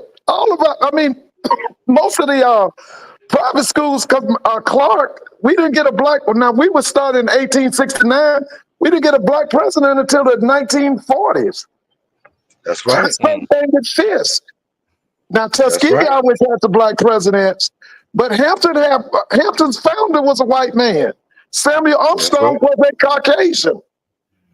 That's right. And then Howard was named after Otis Howard. Union. Otis Howard. Yeah, that's right. And so was Armstrong was also he was also a Union general too, Samuel Armstrong. Because see, what most people have forgotten, Hampton is the first university in America to give a college degree to a Native American. The guy who started Carlisle Institute, the school where Jim Thorpe went, that guy, Carlisle Institute, he got the idea from visiting Hampton. Yep. That's how he got the idea. Carlisle Institute. Yep. Yeah. Jim Thorpe. Carlisle came out of Hampton. So, do we need to talk about this game, Delaware State versus Richmond? No. Okay. Y'all can if you want to. Well, on to the next. Listen, the only thing is, I think we do need to give some kudos to the coach at his name is it Lee Hall? It's Lee Hall. Yeah, he's doing a good job, man. Yeah, he's doing a playing good he's job. playing a great he's doing not only he's rebuilding, but he's Yeah, winning too. yeah, He's developing a winning culture. Now, yeah. Mr. Ford, what coaching tree he fall up under? Lee graduated from Holy Cross. Mm-hmm. And he won the MEAC at Morgan State. They went to the playoffs. Now Lee did a stint as wide receiver coach for the Indianapolis Colts. I can't remember what coach. Ah, I don't know if it was Frank Wright or who was he under, but he was a wide receiver coach for the Indianapolis Colts at one time. okay. Yeah, Okay. Mm-hmm. he's doing a good job. So he falls up under a great coaching tree then. Yeah. Yeah, he went to Holy Cross. Y'all remember Gordy Lockbaum? Man, do I? Do I? You can pull up his Gordy for YouTube. the Heisman. You can pull up his YouTube right now. Yeah, that was a bad. Gordy What Stephen Lockbaum. A. What Stephen A. Smith said? That was a bad man. That was a bad man. Gordy Yes, Lord. for the Heisman. Mm-hmm. He was a bad man. He was. So we got another game where two schools don't like each other. They ain't number like what, maybe 20, 30 minutes, about 20 minutes away from each other. We talking about North Carolina A&T versus North Carolina Central, the Aggie Eagle Classic, in another rendition of this game. It's all about the Eagles. It's all about the Eagles. Mr. It's all Ford, about the Eagles. I told Doc this, I told him in confidence, man, but he trying to sell me on this guy, man. I see some stuff in that quarterback Walker dude, man. Although my last name Walker, yeah, it rings bell. I don't trust him, man. I don't. Well, as long as you can protect him, he can do all kind of things. But one of the things Alabama State proved was once you do them delivery sacks on him, even if you don't get an official sack on him, but you put a lick on him, it rocks his world. But if you give him time, that left hand can deliver. But I'm just saying this, and I keep telling you this. But I think that Hooker made a grave mistake. He should have stayed there. Him and the Hooker brother. You talking about A&T? You mean A&T? You talking about A&T? NCCU. Hooker was no. He was at A&T. He was at A&T. But I think let me take it back. I apologize. Look, I think he should have transferred over to NCCU. I really do. I think he would have been the guy. He would have been the guy. He would have been the guy. They really like this kid. Huh? We got Timona in the chat. Oh, okay. Hey, Mr. Mona. But like I told y'all before the coming of Deion Sanders in Jackson, Mississippi, the toast of HBCU sports program was that North Carolina A&T program. They were winning in football, girls basketball, men's basketball, track and field, and a decision by the president and the AD destroyed that program in North Carolina A&T, and it was all about they wanted. I think it was about that money. It was about that money. Money got in it, but initially they wanted Dennis Thomas out as commissioner, and when the other MEAC schools would not go with them, that's when they pulled out. But initially, what they wanted was Dennis Thomas with his corrupt NF ass to be removed as commissioner. And they wouldn't do. But see, I think Mr. Ford, though, the biggest thing is they went from a $10 million budget to like a 27 though. Who? A&T. You got to think A&T. budget is 16. No, it's 16. 16. Okay, but I keep telling y'all. But look at their enrollment. Look at their enrollment. Their enrollment tripled. But listen, here's the thing. I said this over and over. They had one of the lowest budgets in the CIAA. They're at 16 million.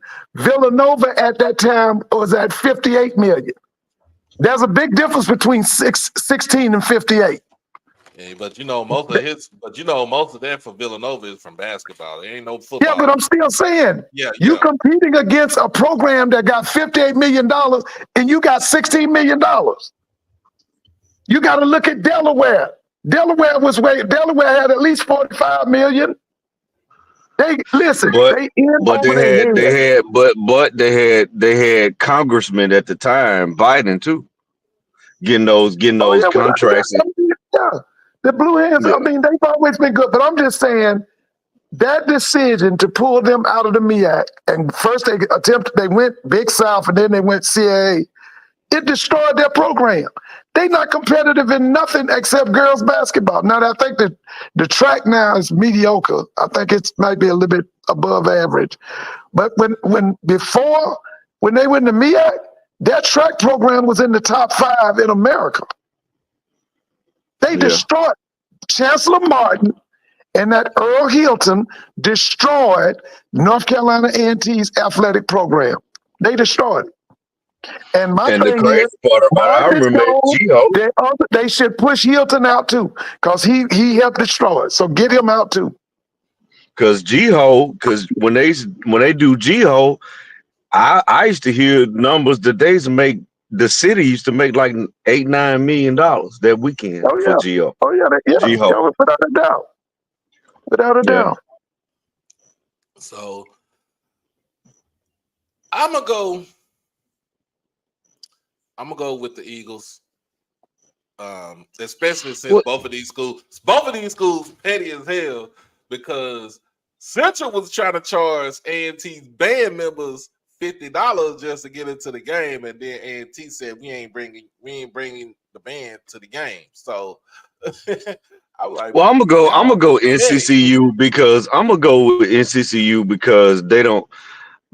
A&T just don't have for some strange reason, they don't have the athletes, and you just like, how?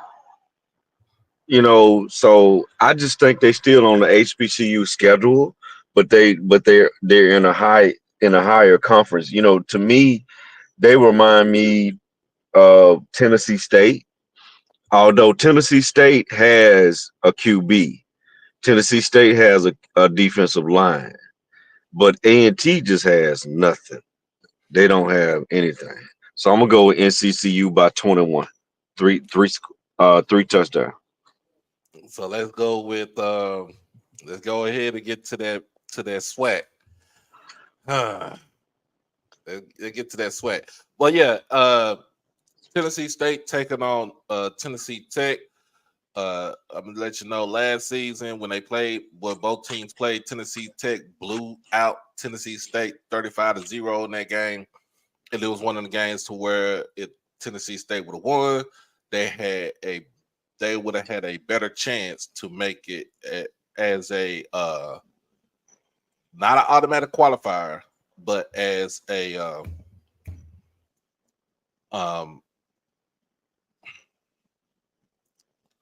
at large in the FCS playoffs.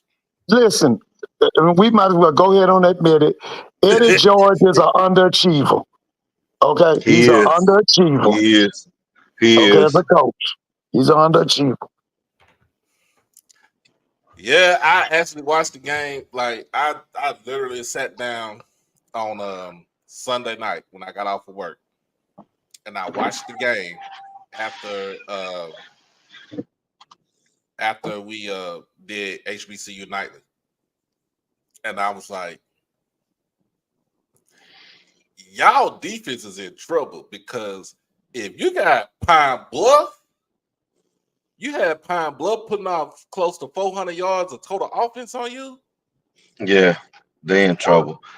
And it took and just like I told you, remember last week, you guys, I was telling you that their bailout is DJ.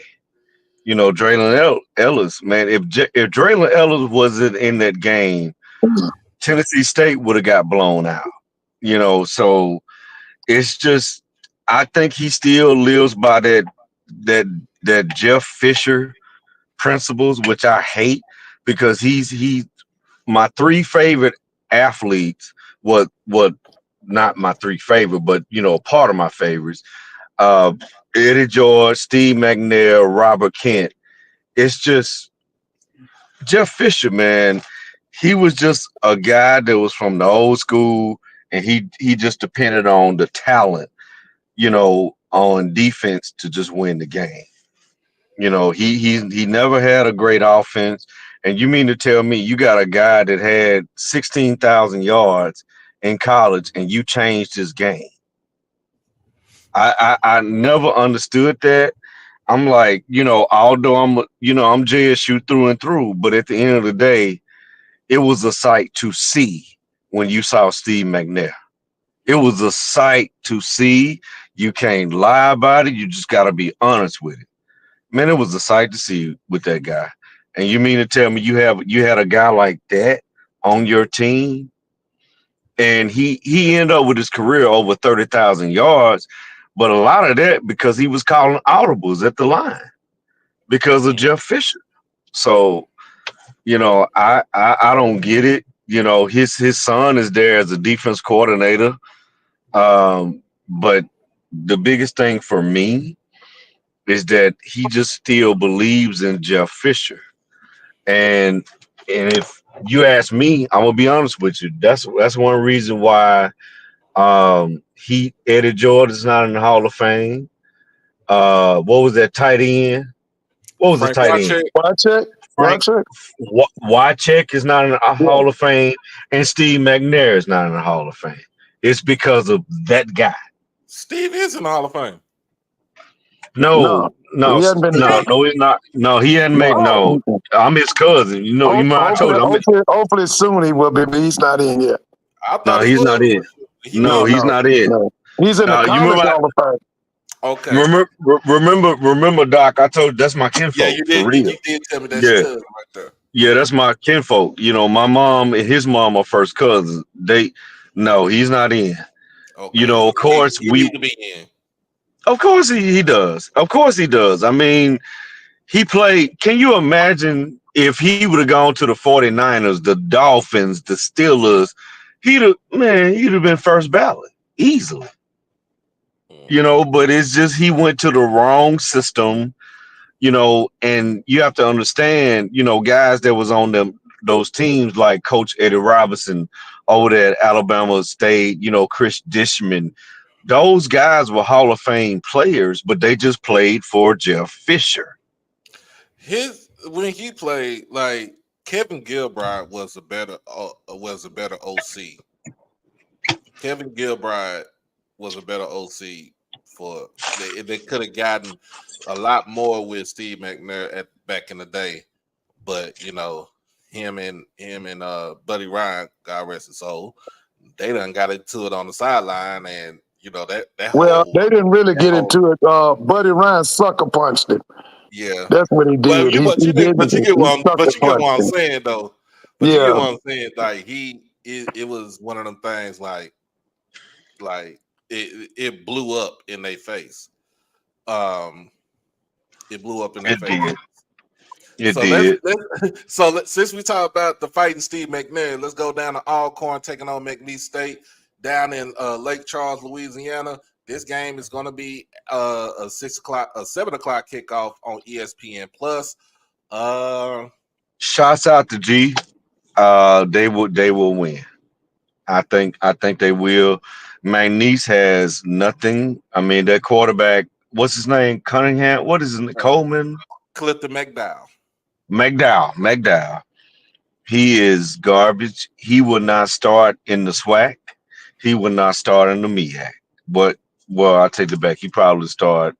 Well, no, I take it back. No, he would start at none of those schools. I'm gonna say Alcorn, and it's really not an upset to me because if it would have been even with a Southern team, which we saw last week, that really didn't even have nothing really.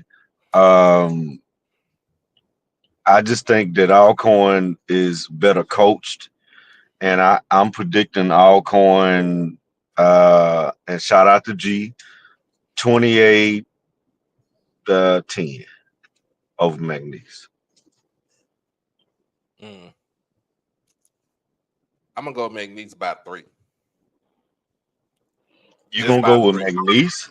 By 3. Well, Just by 3. well, but I tell you this though, Alcorn has quarterback problems. I don't know what it is, and you told me this. And Doc, I gotta give shots out to you. 2 years ago, when I was high on Tyler Macon, because I watch high school recruiting, I watch high school stuff, and I watch college stuff in the pros as well. But he was actually a dog when he was in high school.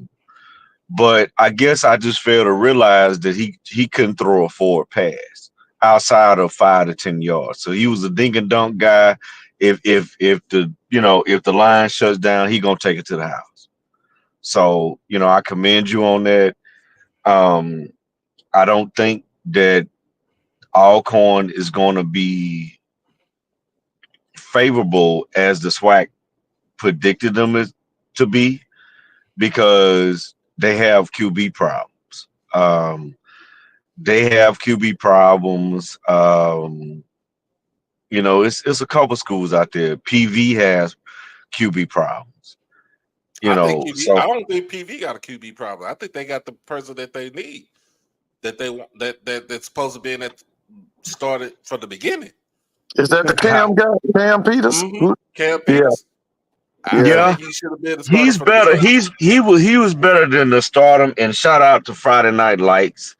Shout out to that. But yeah, when they recruited that guy to come over, I was like, I don't know. But it's a couple teams in the SWAC that has QB problems. BCU, it's a Alabama debate. State. I think Alabama State. So Bethune-Cookman got their quarterback is Cam Ransom. They are settled on him. Alabama State got a QB problem because they ain't got, other than the 2 freshmen and the redshirt junior, they ain't got nobody else. Yeah. But see, my thing is though, Doc and Mr. Ford, they're actually going against a real defense though, a real one. Alcorn has a real defense. They do. Yeah, well, Cedric does a good job with that defense now. I'm like it. To me, Alcorn's problem is they one-dimensional. I'm impressed with them defensively, but that offense, My thing is, if the only thing that, like you said, is that he can take off, then you build an offense for him that will make him look good. Because I don't believe in them systems. My God! What did I tell you? 2 weeks ago, Doc? I told you that he's a true RPO guy. It's going to have to take the offense. Walls that's supposed to be the wide receiver coach. That's the OC there. I told you you got to build an offense around him being a true RPO, because shotgun, he doesn't understand. Drop back, he doesn't understand. He's a sandlot type of quarterback, but he's a sandlot type of quarterback that can kill you though. If you play to his strengths, you got to coach to his strengths though. Yeah. Yeah. So I'm go back to it. I got McNeese by 3 in this game. Next on the list, we got Texas Southern versus Lamar. Texas Southern make their way the little 2-hour drive to Beaumont. Not even 2 hours, but like an hour or so to Beaumont. I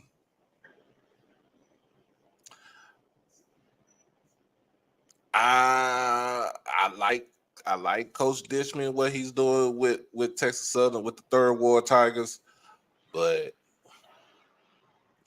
I think they're a little bit in over their head on this one for this game right here. But we shall see, because I think their true test is going to come next week. And who do they have next week? Jackson State. Whoa, that's in Jackson? That's in Houston. Okay, okay. Yeah, you're right. And also, let me respond to the chat. Russell Haynes, I know all conferences, sir. You know, he trying to say I don't know the MEAC. That's right. Dude, I know all conferences. We can go Big 12, we can go Big 10, we can go D2, D3. I know all conferences, sir. And just to be totally honest, I know that's probably one of your rivals, sir. But again, if you look at Morgan State's defense, that's the best defense in the MEAC, period, point blank. So, Period. Russell is MEAC? Yeah, he's MEAC. He's South Carolina State. You Bulldog. Yeah, he takes some shots every now and again, and I'm just like, dude, Russell, I know, Russell, I we know need your y'all to clown on A&T next week. I know that. We need y'all to clown on them. That's what I need you to do. Kick they behind in Orangeburg. He said, "Get them." Yeah, that's what we need them Bulldogs to do.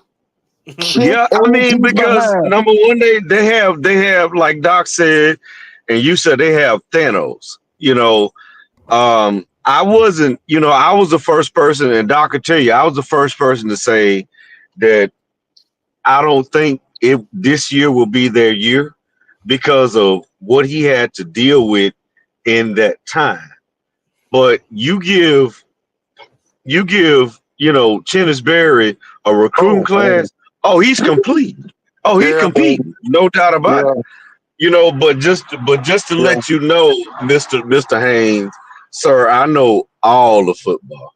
I know all the basketball. I know all baseball. I know all sports, period. So but again, like I said, the best offense that I've seen in the MEAC was Howard. It really is. And it's because of that dual back set that they run. But like Mr. Ford said, I don't understand why they don't go in that DMV area and recruit quarterbacks. I don't get it. But you listen, realize Howard can recruit from all over the country. The name Howard carries them. They can get kids from everywhere.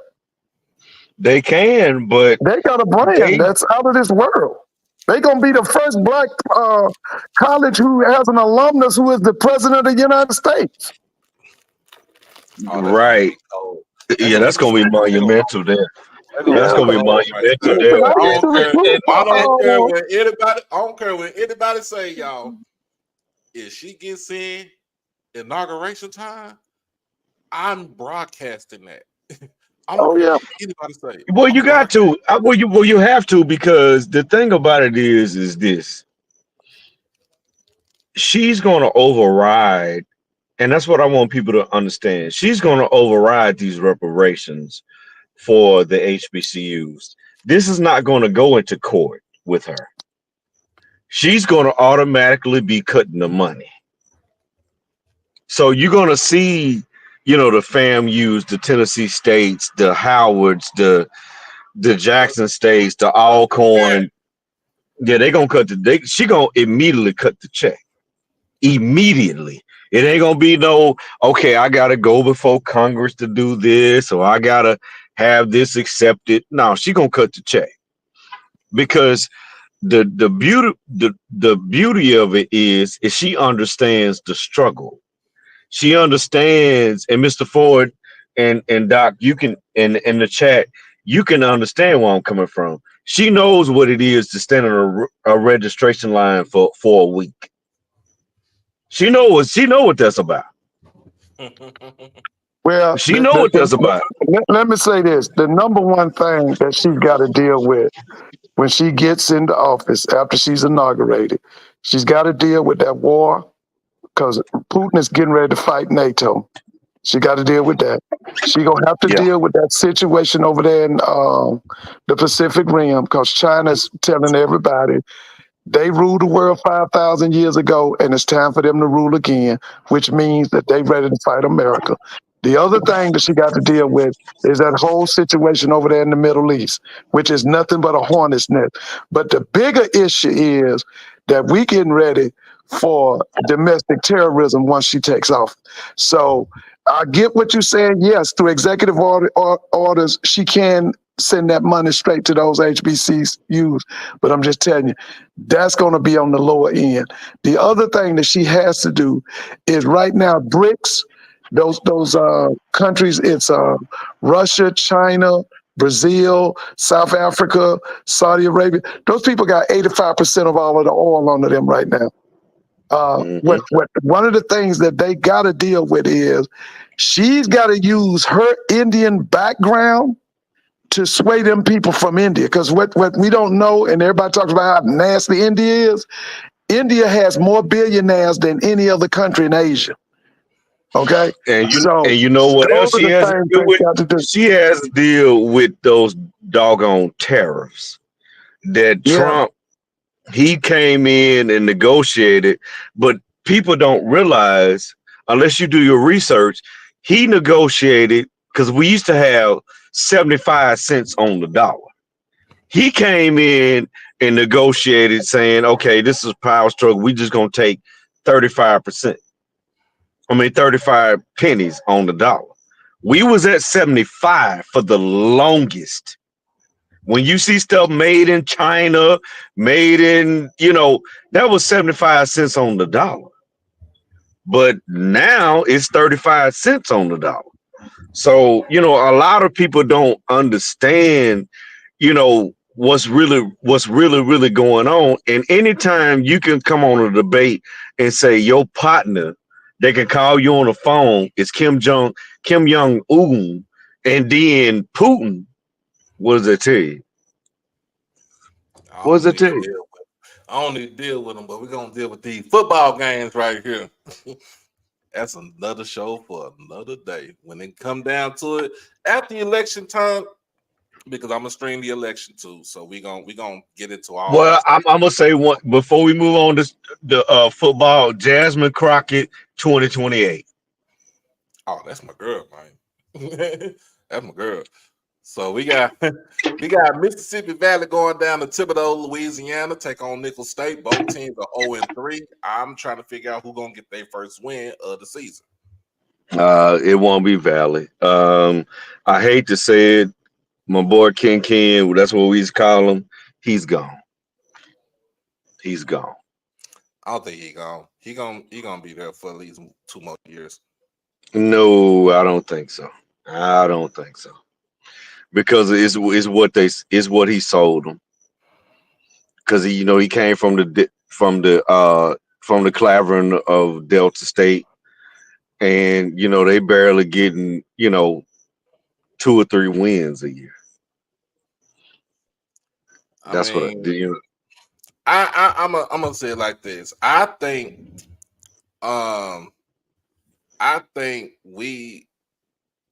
Valley can get this game.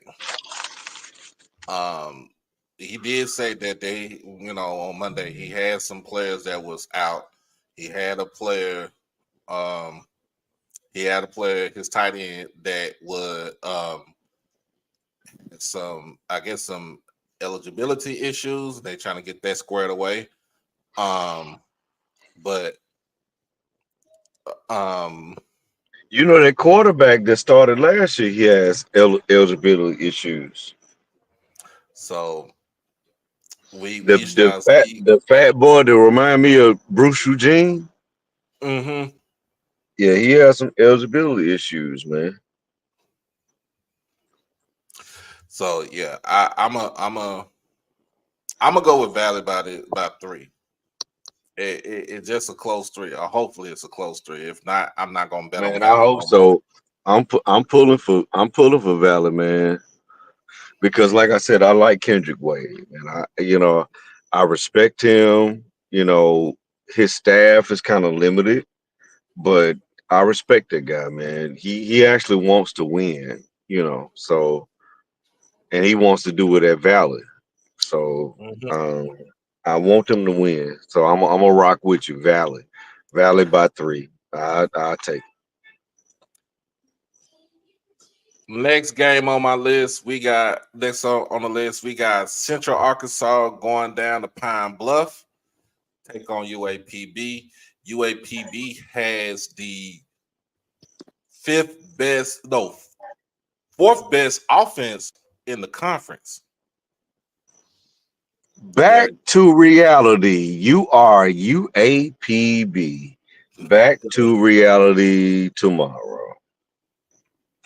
Central Arkansas is coached by Nathan Brown, who was, I seen him when he played quarterback at Central Arkansas back in the day when I was at when I took my time at Stephen F. Austin. And he's bad. 42-0. Ooh. No love. What None. you got, Mr. Ford? Is that Pine Bluff? And you said what Arkansas now? Central Arkansas. Home of Scottie Pippen. Well, I guess I favor Central, but I'm pulling for Pine Bluff. I'm pulling for him, Mr. Ford. I am, Doc. Yeah, I'm pulling for because they SWAC, MEAC, SWAC, MEAC, whatever, SAIC, but no. They will run into a rude awakening tomorrow. Now, do I because, you guys know that I love Coach Hamilton. I love him. It's something about him. He'll make you run through a wall. But as far as athletes, no. We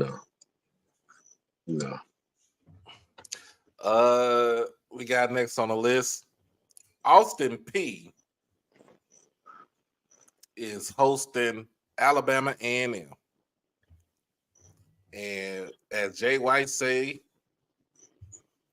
in Quad we trust. Quad needs to start the entire game to keep it competitive.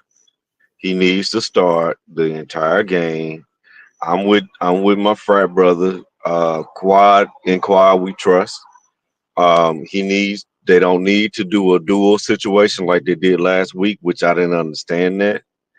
I don't care if he throws an interception or he puts it on the ground with a fumble. Quad is your guy to keep it competitive. So Austin Peay and I'm gonna go a push. I'm gonna go a push on that game. So Austin Peay is 0-3 for the season right now. So their first, they lost big time to Louisville 62-0. Then they hosted Southern Illinois. They lost to them by 14, 31-17. And then that same Central Arkansas team that Pine Bluff was about to play beat them 45-17. Now, which Austin Peay are we going to get? Are we going to get this one right now that's 0-3 for the season, or are we going to get the one that goes to the playoffs almost every year? But I like. Remember, my top 5 defensive lines was Alabama A&M. Right. I think they can get to that quarterback. But the only thing is I'm going Eaglin and I'm going Quad Brown every single play. Now I ain't gonna lie to you. Duke Miller been handling business. Well, I mean, hey, I can't. I mean, Duke Miller is an asset, unlike Quay Davis. Quay Davis got up because he got up for the game because it was against Jackson State, and he'll go back into hiding again. But Duke Miller, he was a great player for JSU. I think that's another guy that, after this year, if he has another year left, I think this is a guy because he came from New Mexico. Yeah. I think that's a guy that needs to get a shot. I like Duke Miller. Who you got in this game, Mr. Ford? And speaking of Duke, let me say this. You're right. Duke was outstanding, but Duke is not missed in Jackson. You got people who forgot him already. He is not missed. I'll tell anybody, baby. Now, and I love TC and I love the staff, but in black college football, nobody has the personnel Jackson State has. The only problem is the coaching does not meet the personnel. You got the best personnel in HBCU football. But to me, now if that staff was as high as that personnel, you would have beat Southern 50 or 60-0. But there are some lapses there in the coaching. But as far as the personnel, there are no lapses, baby. Now, as far as FCS, and I'll say this to anybody, you top 5 when it comes to the type of athletes you got, the personnel, okay? But in black college football, you number 1 by a long way. Now, what were you asking me, Doc? Alabama A&M versus Austin P. Who you got?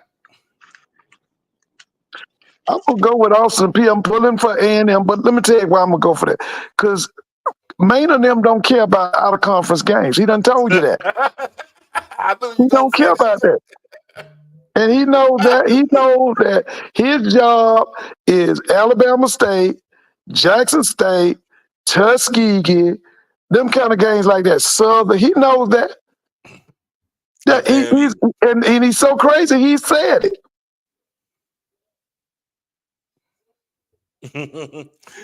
Oh man, that's funny.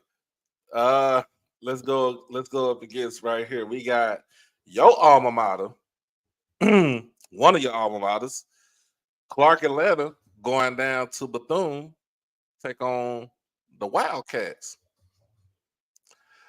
We're gonna actually see how good we are, but now we ain't expecting to beat no. Well, I don't care how many struggles Bethune is having. Just like we ain't expecting Grambling to beat Jackson, but we just gonna see how good we are down in Daytona. We'll see who steps up. I will tell you this: the best HBCU football player, quarterback right now, resides over there in the AUC, and David Wright III. Yeah, I haven't seen him yet, but I've heard a lot about him. My man has thrown 9 touchdowns. He's thrown close to 800 yards and has not thrown an interception. And if they wasn't, and if this game did not end in a tie against Florida Memorial, I think he would have thrown for probably 8 touchdowns in this game. He was thinking that. On Saturday. Right. So of course it's a tie. Now, Bethune situation is they just need to score. And especially our offense. They got 2 of their scores last week against Western Michigan came from kickoff returns. Darnell D's had a 98-yard return and a 95-yard return last week against the Broncos. Right. It is up to the offense to try to get points on the board.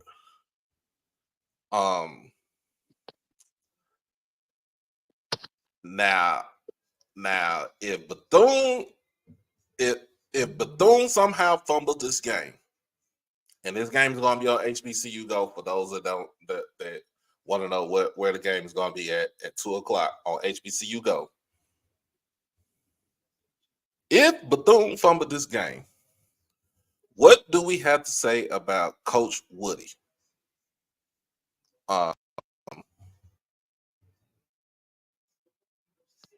What do we have to say about him? Woody, to me, he's in that Hugh Jackson, Jeff Fisher. He's in that mold to me. I'm sorry.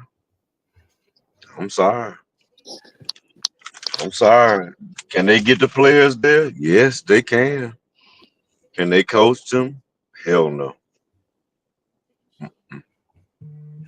Sorry. Because if Clark goes out there and beats Bethune, that tells me a lot. Yes, it does. That tells everybody a lot. It tells me a lot. That first of all, that tells me that Clark ain't scared to play nobody. They don't care. It's D1, D2, D3, NAIA, doesn't matter. They say they not scared to play nobody. This also goes on to about your team in the way you coach the team. Now I'm gonna give Bethune the benefit of the doubt. I'm gonna have my phone on the game tomorrow. HBCU go before I roll up out of here. Before I roll up out of work to stream the game tomorrow night. But if them Panthers, You streaming Jackson State and Grambling? Yep. But if them Panthers go down to Bethune, go down to Daytona, and run a number on them, hey. And Blue just come in and destroy everything.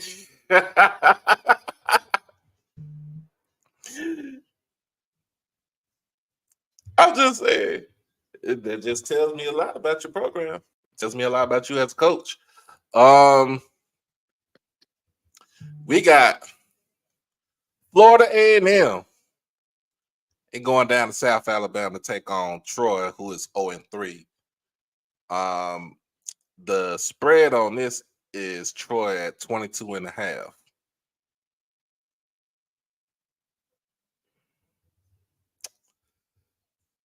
What you say, Mr. Ford, on this one? I don't think it'll be. I don't think they'll beat them by 22. I think they win, but I don't think it'll be by 22 because they have a lot of issues there. But here's the thing: they got 105 scholarship players. Fam, you got 65. So that's a problem right there. But I don't know if they'll beat them by 60. Because Troy ain't University of Miami now. Because I keep telling y'all, when they have that playoff thing, y'all watch my University of Miami. But what you got to say it? Yeah. I agree with Mr. Ford. I mean, I don't think they're gonna press that 22. I don't. Troy's not a good team, but they have Division I athletes though. So yeah, and they got 105 scholarship players. But my only thing with Miami is so many teams that are so good in that SEC this year. I mean, you have listen with that kid, Miami can play with him. Oh, Cam Moore, yeah. Yeah, Miami can play with him. I'm telling you now. Because I can't wait till they beat the you-know-what out of Florida State, baby. You just wait. Oh, you talking about Florida State, Miami? Yeah. Man, they going to put a whooping on them. And, man. First of all, let's hope Florida State can get their first win against Cal Berkeley. Yeah. Is that DJ guy still starting for him? Yes, yeah, he is. He is. And I got Cal Berkeley in that one. Where's that game? Is it in Tallahassee? Doesn't matter. Yes, in Tallahassee. Doesn't matter. Yeah. But this also counts as a conference game for them too. So we get on. He's terrible. We'll get on that a little bit. Oh my goodness. We'll get on that in a little bit. Now here go the game right here. That one of the games people talking about. You got Southern making their way out west to Prairie View, where Southern call it Baton Rouge, Texas. I'm like, ain't no red stick down there. I know it's hills and the woods, but both teams coming in at 1-2. Of course, Prairie View coming off that big loss to Michigan State, but we knew that was bound to happen. A waste of time. That's what I call it. A waste of time. They got some money Them and brought it still a back to waste of Texas. time. That don't help them. They got some crumbs, but that's a waste of time. And Southern, of course, y'all saw. We all saw that last week. We all saw that last Listen, week. I'm picking as long as Mark Frederick calling the plays, I'm picking the other team. Oh my goodness. I got Agreed. I got Prairie View. I would never go for Southern unless it's an out of conference game. But I would never go for Southern. I'm going with Prairie View. Prairie View can get back on that winning track, and then they can get themselves ready for that party in Dallas next week. I told you, man. They made Jackson State. The only thing that I hated that Jackson State did was make Biden look good and got in garbage time. That was it, because in the first half, the game was over with. It was over with. Yeah, they played a good first half. But see, that's what I'm talking about. The personnel that y'all got is not being matched by the coaching. It's not being matched. Y'all got super personnel. That's why I told you, Duke, as good as Duke Miller is, he's not missed. Every week, there's a new star emerging at Jackson. That's because of the personnel you got. But I'm telling you, the coaching is not meeting the personnel. If that coaching was meeting that personnel, that would have been a 50-0 blowout last week at the Vet. I thought it was a coaching letdown in that second half.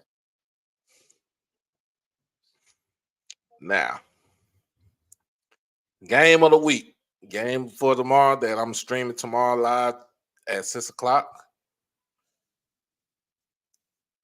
Jackson State make their way I-20 West again, but this time look about another 20 miles further west into North Louisiana. They go to Grambling, go to the hole. That's your other stomping ground right there. Yeah. Take on the Grambling State Tigers. Tiger on Tiger violence. Game at 6 o'clock. Live from the hole, ESPN Plus. But, if you don't want to watch it, you don't want to pay for it, you can always watch it over here with us. Both teams coming in at 2-1. Of course, we already talked about Jackson State beat the brakes off of Southern last week, but Grambling having to go into overtime to beat A&M Commerce. Offensively for Grambling, that in that game, it did not look good. It looked terrible. Defensive wise, though, they caused havoc as far as creating turnovers.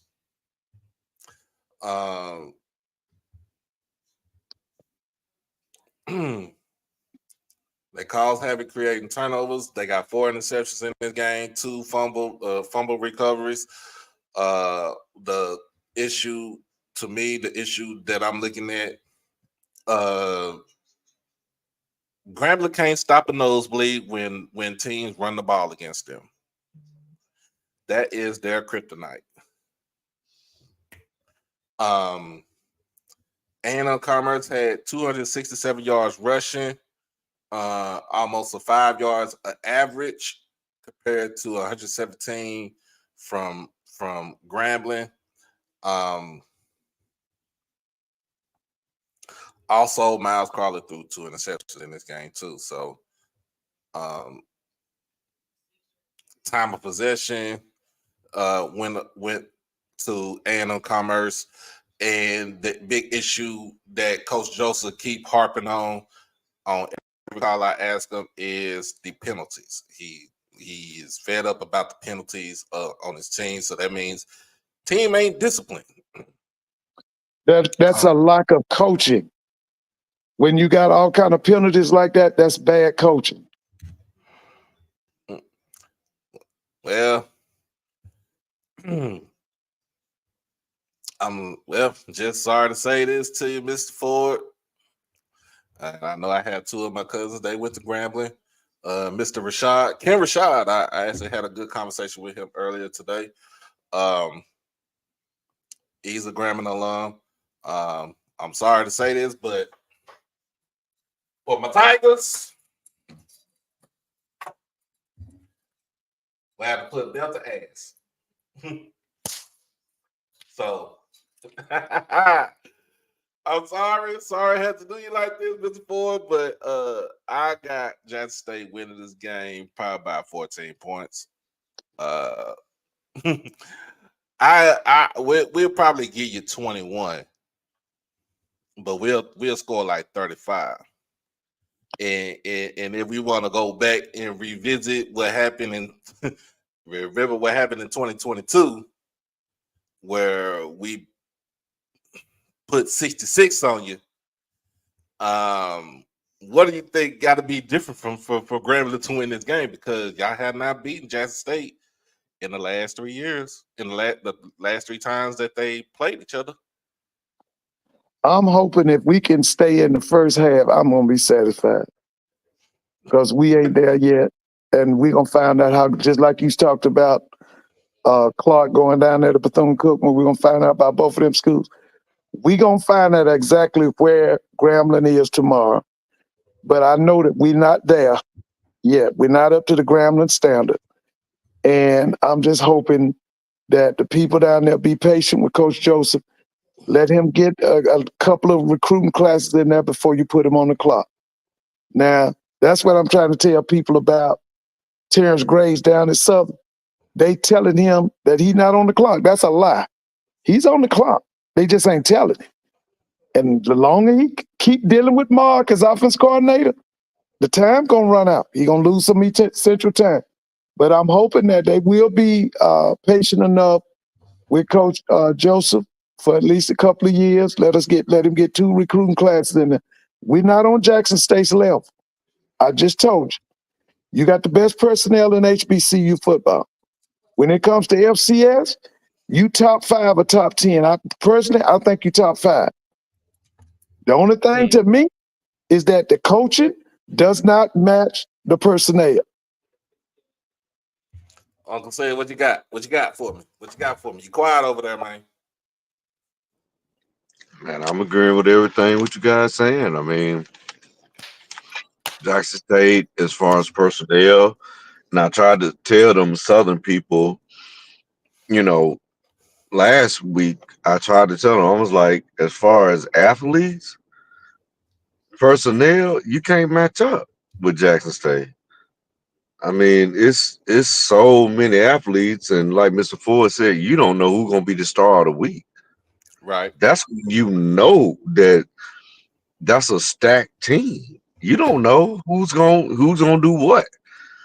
And then when you playing 8 running backs and you getting 200 yards, that should tell you right there. I mean, it tells you a lot because it tells you that you keep Miles Crowley on the sideline. Yeah.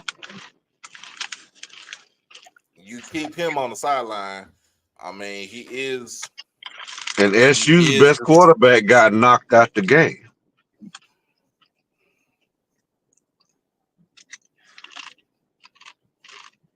And you know what? Let me say this about Noah Biden. In one drive, he made 2 throws that they make that NFL throws. Then in the same drive, he does something a 7th grader wouldn't do. How can you be that up and down? I'm serious. He made 2 throws. One was like a seam route. The other one was I'm trying to think, was it a post? And I mean, he laid it down. He put it right there in the guy's head. Then he comes back about 2 plays later and does something so stupid our 8th grader wouldn't even do it. I was like, darn. But it was 2 throws he made. Those were NFL throws. He said a 7th grader wouldn't do that. A 7th grader. He saw the president studies going down or throwing the ball. I mean, it was just so bad. Well, like I said, I'll I hate say to say it. I hate to say 35 to this, brother. 21. I hate to say this, brothers, man, but if he doesn't have a outside conversation with Frederick gonna cost that man his job. I agree with you totally. Because that's how Southern operates. Now, that's what I'm telling y'all. They telling him that he's not on the clock. Yes, he is. That's how Southern is. They're very impatient. Yes, he's on the clock. What's the score prediction for the game for tomorrow? Man, it's gonna be 42. It'll be 42-21. Yeah, yeah. Y'all. I'm showing at least a little bit of grace. I said 35-21. Grambling not gonna be able to stop that run game. Yeah. That's what's gonna help. That's what's gonna help Jackson State throughout the whole SWAC because of the trenches that has been built. And let me get on Grambling for a second. Let me get on Grambling for a second. And there's nobody in the SWAC that's stopping Josh Nobles either 2-on-1 or 1-on-1. You're gonna have to shut him totally down. Let me get on Grambling for a second. Like I said, I love my cousin. Both of them went to Grambling. You know, Mr. Ford he's always welcome on here. He went to Grambling for grad. And you know, Ken Rashad for HBCU sports, he went to Grambling. But let me tell you something for these other folks that went to Grambling. Your AD came out and said you haven't had a sellout since what? When was the last time you had a sellout in the hole? The last time you had a sellout in the hole was when Steve McNair and the Alcorn State Braves came down there and played y'all. And I think the game was on. The only reason why you had a sellout because the game was on ESPN 2 at that time. Yeah, they televised all the games for Alcorn in senior year. Yeah. So this is my, like I said, this is my favorite meme. This, you know, y'all know Marcus Spears, you know what I'm saying? He got that look like, Negro, please. Talking about y'all been selling out. Y'all don't sell out nothing. Half of the time, most of the time, y'all been on the road because you play in a lot of classics. Let's not go there, right? All right. Let's not go there. Because I don't know where to start. I don't know where to start. You know, you always say, well, the water it hit, and I'm tired of y'all talking about the water in Jackson. That ain't our fault. That ain't the folks' fault in Jackson. That is a government thing. You want to talk about the water, go talk to the people with the government. All right. You want to talk about what Dion did?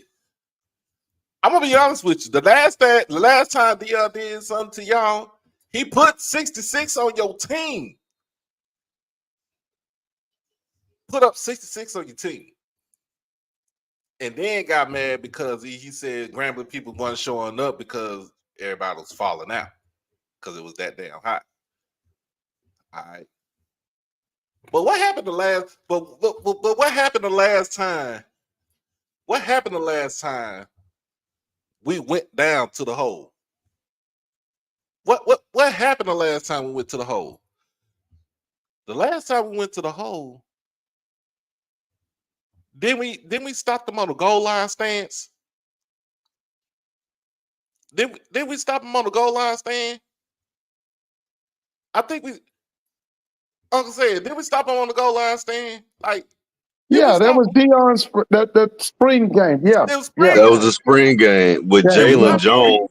With Jalen Jones of all people, of all people to beat a historic program like Grambling. But I think to your point, though, the game to me personally should have been in Shreveport. With Jackson being one of the premier teams in the SWAC, this game should have been played in Shreveport. Ooh. It should have. Yeah, It's this game should have been that game should be that game should be in Shreveport, Bossier City, and the other Louisiana team with Southern should be played in the Superdome. Period. Point blank. Period. Point blank. So let's just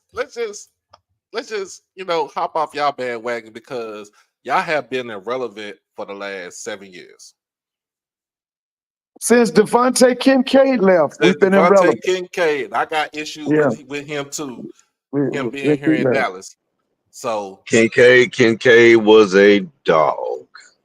Yes, he was a one-hitter quitter. And to me, he is what Alcorn wants Tyler Macon to be.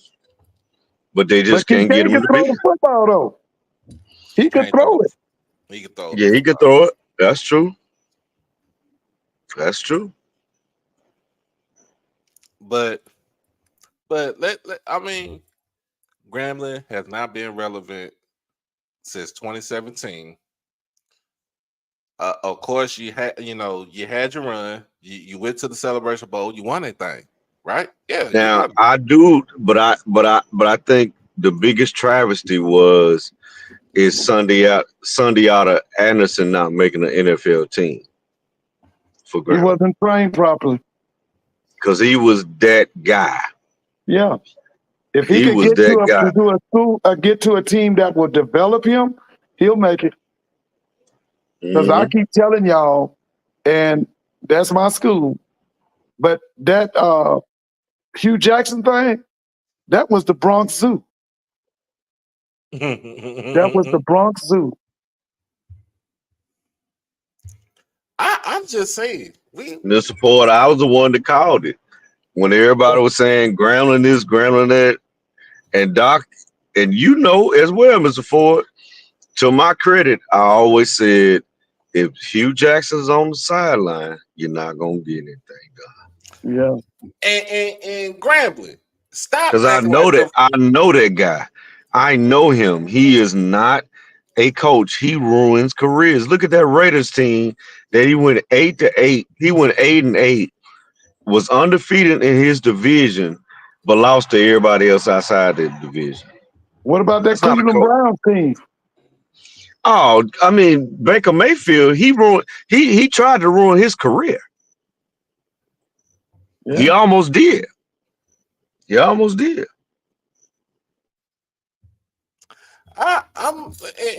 for Grambling folks, stop trying to revisit the past. Y'all act like them damn folks from North Carolina A&T. Acting like you had it good, you had it right.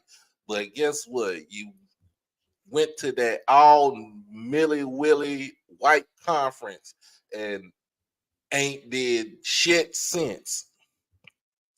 I'm sounding like my auntie because that's the way she would talk once she had a few shots of vodka in her system. All right. So let's just keep it a bean. Grambling, you ain't gonna be good until if Mickey Joseph get your team right. For right now, you ain't gonna be good. You haven't been good since 2017. You know, you keep talking about this. You keep talking about what happened back in the day. Look, Eddie Robinson ain't coming out of his grave to coach your team no more. You know, Doug Williams ain't coming from his high horse in DC and the commander's job to come coach your team anymore. But I think an underrated coach that was really good to me for Grambling, you know, post Eddie Robinson. I like Fives, man. I used to like Fives over at ULM, coaching running backs. I used to like Fives. Broadway, he was a good coach to me. Broadway coached Grambling and said, you know what, I'm going back to Carolina. Went over to A&T and did what he did. I like Fives, man. I really do. I liked it. Well, what happened with the Favre situation?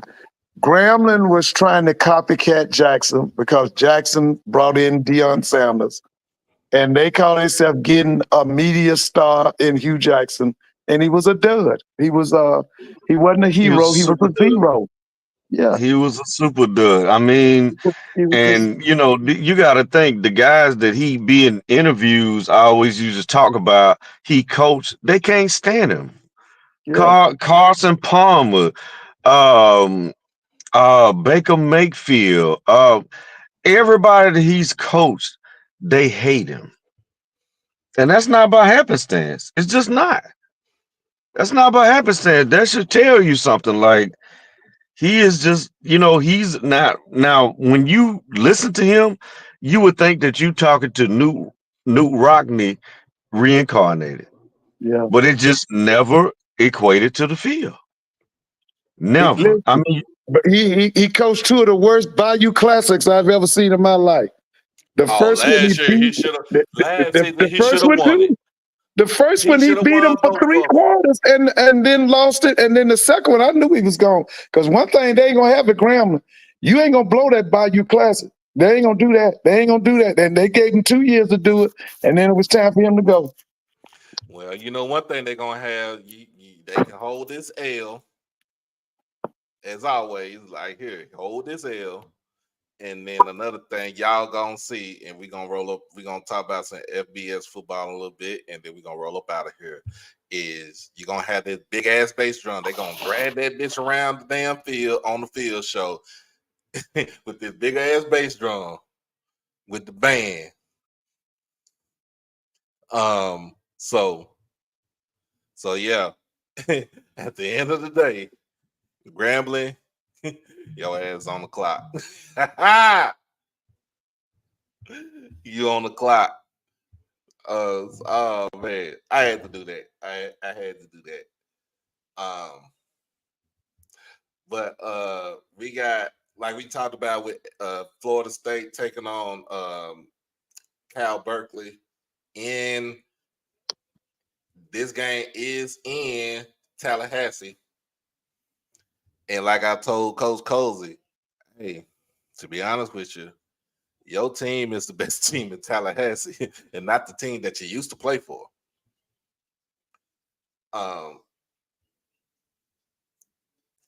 They got Cal to win this game. I'll try to figure out what the point spread is. They got Cal to win this game.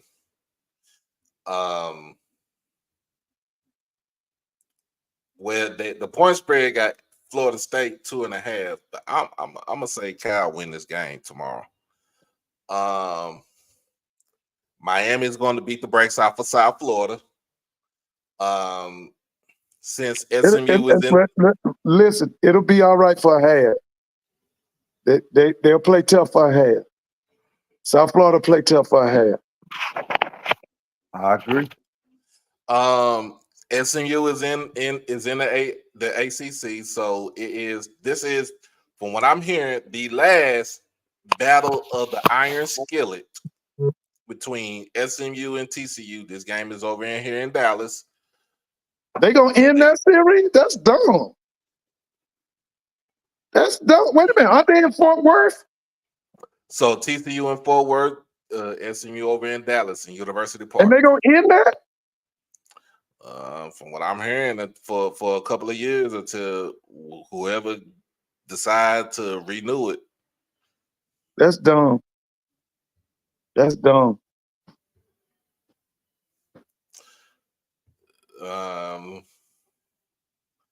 North Carolina State takes on Clemson. That'd be a good one right there. Yeah, I just don't have no faith in that coach at North Carolina State. I think he came from Northern Illinois. Was it Northern Illinois? Dave Dillon or something. I've never had no faith in him because they could have a major program at State. Because North Carolina, the Tar Heels has shown over and over, they want basketball to be their number one sport, and that's the way it's going to be. But North Carolina State could be bigger than what they are. They're underachieving.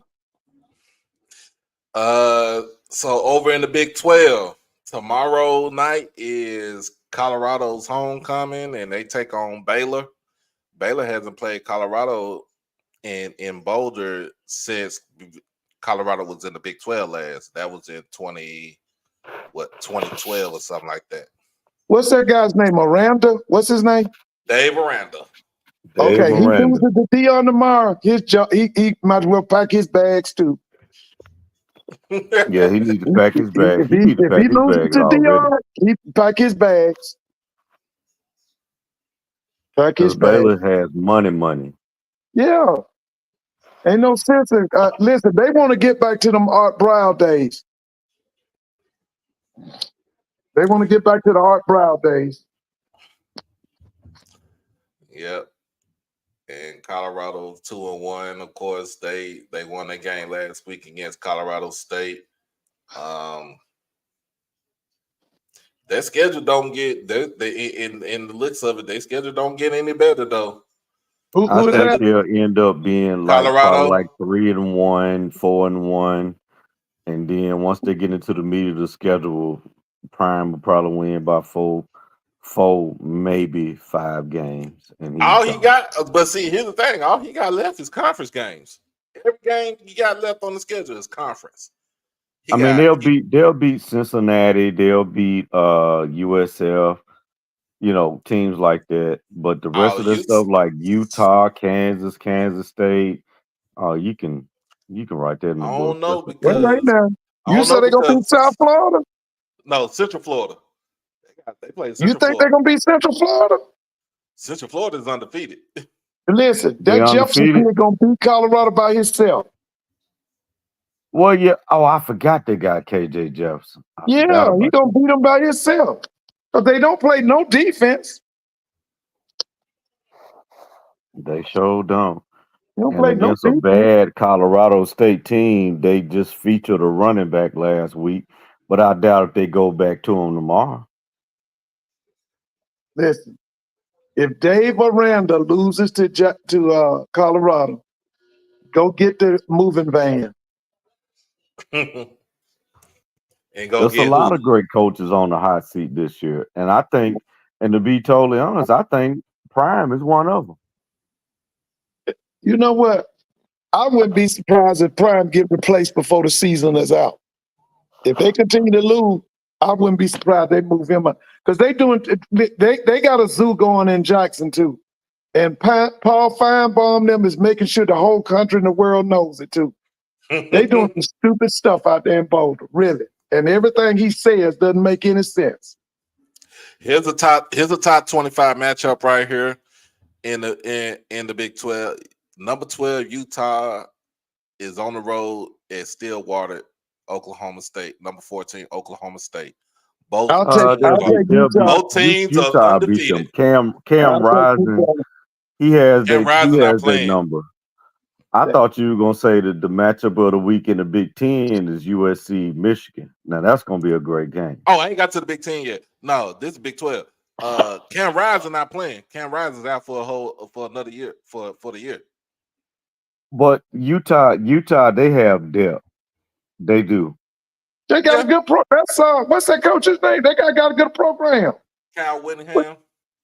He got a good program. They got some good, but there's some good games in the Big 12 tomorrow. Arizona State is on the road at Lubbock at Texas Tech. Hey, I've been watching a couple of games from Texas Tech this year because, of course, Joy McGuire was the head coach over at Cedar Hill when I was, when my cousin then was in high school. And he did bring us 3 championship, state titles at Cedar Hill. And he did coach a lot of kids, and send them on to D1, to a lot of schools. But he's at Tech in I think this is his 3rd year at Tech. I think he's doing some good things. We got Kansas at West Virginia. Now Houston is on the road at Cincinnati. Kansas State and BYU, both teams are 3-0. This game is in Provo. Kansas State, baby. I've seen Kansas State. That guy used to be the coach at North Dakota State.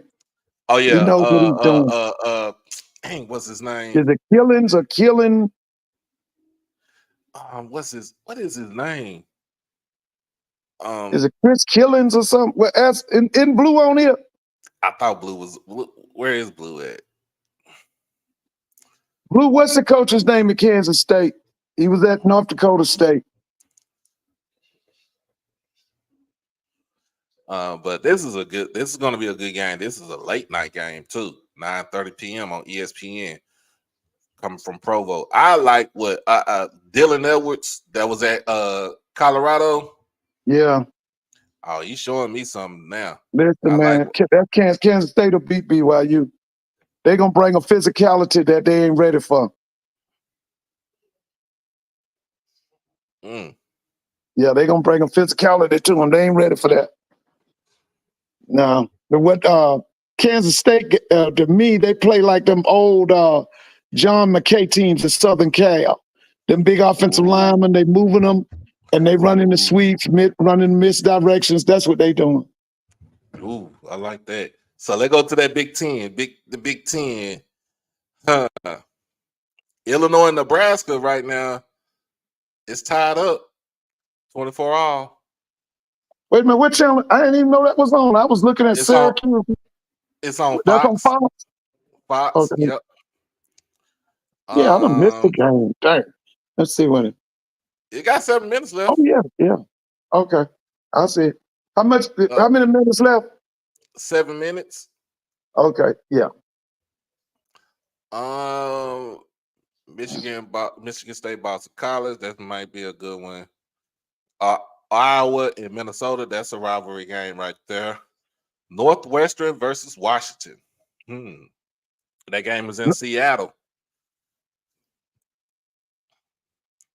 I'll go with Washington. Hey, Uncle said, here's a game for you. UCLA on the road down in Death Valley. LSU. Oh, you gonna go with LSU? They have way more athletes. Although I do like Dante at the QB position for UCLA. I think he's under good coaching. A lot of people don't believe in Eric Bieniemy, but I do. I really do. Deshaun Foster, if he could take his team down to Baton Rouge, to Death Valley, and they win this game, I just don't think Westwood they will. is going. Westwood's going to be LSU. on LSU 10. is great. They too great in the trenches, man. I mean, you got Armstrong on the offensive line. Then you got that other guy right beside him, and then you got Landry on the defensive line. I don't think they're gonna be. They're not gonna have enough for that. LSU got one problem. It's the coach's ego. Coach, that's you. their problem. I would get ready to say Brian Kelly's ego. He's in the way. You know what? I'm gonna tell you something. He on the clock too. He might not know it. He on the clock. Well, see, Mr. Ford and Doc. I mean, he doesn't realize that right now, but LSU gonna show him better than they can tell him. Yeah, you're right. They're gonna show him, because see, at the end of the day, that's a you gotta.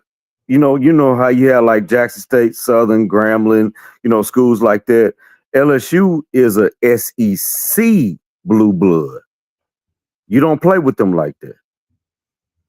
Well, if he coaching like that, then because they have enough money down there to pay your contract out and put you into retirement, pay all your benefits and all that type of stuff, and they won't be studying you. It's on to the next with them. So, yeah, game of the week, Big Ten, USC versus Michigan in the Big House. They got USC 4.5 points favorite. A game at 2:30 on CBS. It's kind of strange watching Michigan on CBS, yo. Yeah, Michigan is a Fox. Michigan is a Fox team. That's correct. Now Michigan is playing who? USC. They getting beat. Well, Michigan doesn't have a quarterback this year.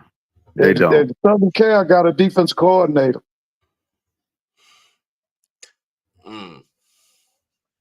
They go to that. Yeah, They go. Mr. Ford, but it's just the way Lincoln Riley runs that tempo, and he has his defense out there a long time each game. That's my only concern with him. Because he can score a touchdown. He can score a Oh touchdown yeah. in 48 seconds. He can. But listen, so what's the name? They rebuilding, even though they don't want to admit it, and they keep ranking them. When Jim Harbaugh fled and went to California, there's a lot of them kids fled behind him. They did. Michigan lost off that national championship team. They lost 42 players. I'm trying to tell you, Southern Cal beats them tomorrow. Okay, you replaced 42 players transferred, and 22 went to the NFL draft and got drafted. Yeah. So you basically lost 70 players last year. Here go. We going to the SEC. Got the number 1 ranked team. Boy, I have not heard this in a long ass time. Texas. Horns that I hate them. Hate them with a passion. But I know Man, they got athletes, Doc. They got athletes, and the difference between them and Georgia, although I like Georgia, I don't like Carson Beck. I just think he's just a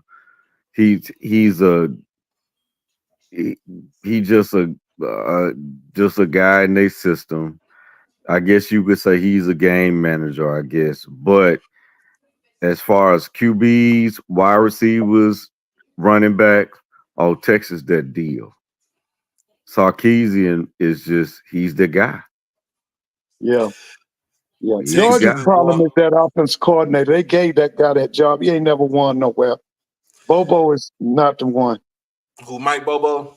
Yeah, he's not the one. He don't win nowhere. No, Bobo can catch. Good old boy. Mr. Ford would get on that Georgia team, and they'll score 90 points a game. Yeah, but Bobo is the problem. Easily. See, when Jeff Monken left, that threw, and then the guy that should have got that job after Jeff Monken came to Georgia Tech, that was Buster Faulkner. Buster should have got that OC job up there, but they allowed him to come to Tech. That's why you're having a resurgence at Tech now offensively. And you have to also understand that everybody on offense and defense, the lowest for Georgia is 4-star. That's the lowest. But I'm gonna tell you, I'm like you though. I tell you what, when Georgia meets up with Alabama, I think it's next week, or when they meet up with Texas, they're gonna have some problems. So Georgia, I'm gonna tell you who they're gonna really have some problems with, and people are not realizing that they gonna have some problems with Ole Miss. I promise you that, because you're gonna have to outscore Lane Clifton. You're gonna have to outscore. And it's gonna be very hard with that basic Georgia power-eyed, maybe throw to receivers every now and again. No, they're gonna have a problem with that. So Texas got ULM. Both blowout. The both teams 63-0. And Quinn Ewers not starting in this game. Arch Manning. Doesn't matter. Arch Manning starting. Yeah, no. That's what I'm saying. Arch Manning is starting. They got some issues. And there's some good issues though. You got this dude. Damn it, I ain't know. And then he athletic. Like when I see he did that. It was an RPO play, and he went down the right side. He went down the right sideline. Gave Buddy the 1, 2, 3. Said, "I'll give you 3. You pay for 2." And went to the house like for 60-something yards. I was like, "Oh, hey." Texas just setting it up for after this year once Ewers leave, because Ewers is a great player, but next year Arch Manning will throw for about 3,000-4,000 yards, and he'll be the number 1 overall pick. He's done next year. He's done. Yeah, Ewers probably not coming back. Ewers is probably not going to come back. Well, he's a senior this year, so yeah, he's a senior, so he'll get drafted, first round this year. But Arch Manning will play next year and throw for all these yards and might 45, 50 touchdowns. He'll win the Heisman, and then he'll be number 1 overall in 2026. So Texas, after this game, they got Mississippi State coming into DKR. And then, of course, October the 12th, they are in Dallas for the Red River. They call it a rivalry. I call it a shootout. It doesn't matter to me. It's Texas versus Oklahoma, a top 25 matchup. Top 25 matchup. Texas gonna own them that day. And listen, Tennessee gonna own Oklahoma tomorrow. I'm gonna get on that too, because that's my game of the week right there. That's my game for the SEC. Tennessee gonna own them. Do they go Tennessee? Is that Norman or is that in Knoxville? It's in Norman. It doesn't matter. That quarterback, I've been talking about him, Mr. Ford, for 2 years now. That quarterback that I saw, that 5-star quarterback, which he wasn't even ranked number 1 as a QB because of Arch Manning. But from what I saw on that tape, that's your guy. I can't pronounce his name, but that's a bad man. That's a bad man. Yeah, Nico is the quarterback. Man. Yeah, so after so here's the thing. Here's the thing. Texas, of course, they got ULM, they got Mississippi State coming in that town next week, and then they blowout scrimmage games, and I'm a Mississippi State master's graduate. Blowout. Lebby, I'm gonna give Lebby another year. We don't have the athletes just yet, but I give him one more year because of his father-in-law. So then that's the only reason is because of his father-in-law, which is Art Browse. That's the only reason why I give him another chance. So then Texas, Oklahoma, and Dallas, and then the week after that, October the 19th, Georgia come into Austin. Number 2 versus number 1. That's gonna be college. That'll be college game day. Yeah, that'll be Texas. That'll be Texas. And then the rest of their schedule is this. They play against Vanderbilt. They'll beat the brakes off of Vanderbilt. They got Florida. In fact, Texas go to Vanderbilt. They got Florida coming in to Austin. They will dog walk the Gators. Thank God. Yeah. Now here's another rivalry. The old school. This is old school rivalry. Texas go into DWR, Donald W. Reynolds Stadium in Fayetteville, Arkansas, and take on the Razorbacks. That's an old rivalry, baby. That used to be Darryl Williams against Frank Brawls. I remember them days. I don't know if this would be a blowout. I do. Blowout. I don't think this would be a blowout because Arkansas, just like Texas do, Arkansas got some athletes. My issue is with when Texas play Arkansas, can they stop Arkansas running game? That is the issue. Now, back in the old days, Arkansas and Oklahoma, all their players were from Texas.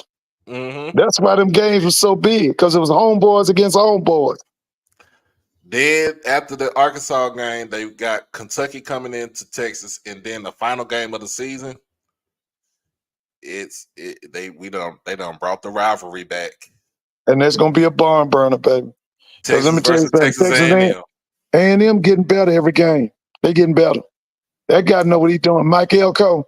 That guy know what he's doing, man. He know what he's doing. They're getting better every game. That's going to be a game right there. I mean, I guess we could say the Pac-12, but from what I hear about the Pac-12 right now, Washington State is up on San Jose State 21-10 they gonna get ready to go into halftime, and then Purdue takes on Oregon State tomorrow in Corvallis. So that is the Pac-12, since now they're targeting the Mountain West teams. Then I'm hearing that Air Force wants to make its way into the American Conference because it's easier for them, because now you have all 3 service academies in one whole conference. That's gonna be lit. That's gonna be nice right there. South Alabama dog walks Appalachian State last night, 48-14. He gonna get a bigger job. Applewhite's gonna get a bigger job. If not this year, the year after. If he does the same thing again next year, I think he get a bigger job this year. Here's a game that I did say in the ACC. James Madison makes their way down to Chapel Hill, take on North Carolina. They might beat them. Because Mac and them is running out of gas quickly. That makes no sense for that team to be as mediocre as it is. Up with all the money they got at Chapel Hill, you got a state with over 10 million people. You got, like you was talking earlier, you got Virginia. They can go down to South Carolina and get boys. They can go into Charlotte and get boys. That team is underdeveloped and underachieving in Chapel Hill. It's time for Mike Brown to go. He already about 80. And how old is Mike Brown? Matt Brown close to 80. It's time for him to go. That team is underachieving. Notre Dame takes on Miami of Ohio tomorrow in South Bend. I'm still laughing because they gave Northern Illinois a $1.4 million check so they could come home, go to their house, and whoop their ass in their own house. Yeah, that brother doing a good job up there in Northern Illinois. Now, wasn't the brother at Jackson State at one time? Didn't he have a brother coaching? Yeah, he down there. He's at South LIU. Alabama? LIU. Oh, okay. Okay. He's co-defensive coordinator. Okay.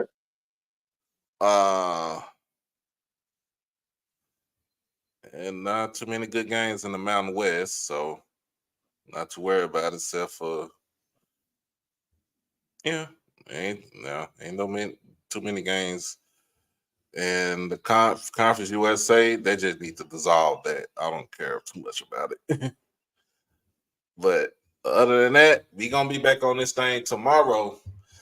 Tomorrow night for the game and the recap.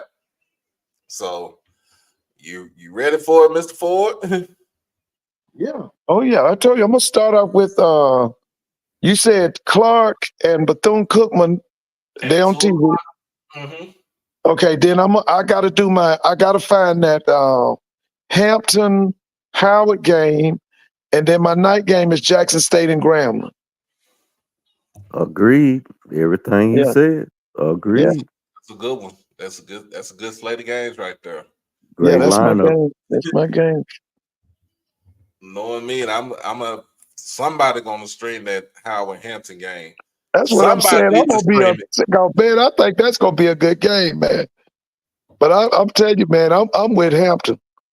I'm with Hampton, man. I was so impressed with Hampton. That whooping they put on Norfolk State. Man, I'm gonna be honest with you, man. Listen, Howard got a problem tomorrow. Howard got a problem tomorrow, bro. And then Audi Field or somewhere in the Audi Field. Audi Field. Yeah, man, they got a problem tomorrow now. But I'm gonna tell you something. We got to give Larry Scott a lot of credit, man. Because before Larry Scott showed up, Howard had been pitiful for years. I remember when that boy that was coaching with Dion. He was Flea. Listen, Flea had a quarterback that was awesome, and him and Howard did nothing for that kid. His name was Greg McPhee or Greg McGee or something. He was from Pittsburgh. And how he ended up at Howard, he was supposed to go to Pitt, and the coach was fired, and that's how Howard got it. That kid was the truth. So he was supposed to go to Pitt. Yeah, I think he was supposed to go with Dave Wannstedt. No, Dave Wannstedt. I'm about to say. Yeah, Dave got fired. And then that left him, you know how they do. Pat Narduzzi came in. Yeah, and Howard came in and got him. And let me tell you something. He was the truth. They did nothing for that kid, man. Didn't go get no offensive lineman. Didn't go get no wide receivers. They did nothing for that kid. And he was the truth. He's somebody's quarterback coach now. If you can, look up Western Kentucky and see if he's at Western Kentucky. But his name was Greg McGee, I think, or Greg McPhee, something like that. He was from Pittsburgh. He was the truth, man. I saw him.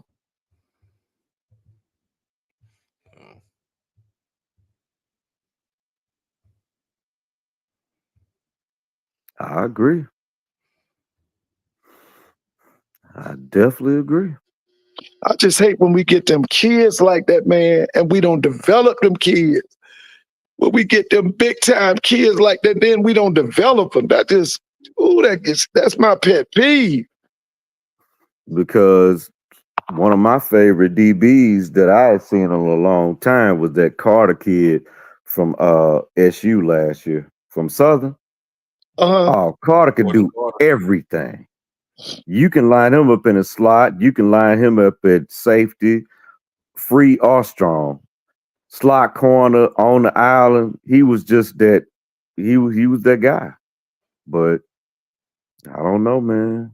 HBCUs again. I'm telling you about these coaching stuff. Listen, man. Well, I mean that too, Mr. Ford. You know, because me, you, and Doc, we the only people that admit it.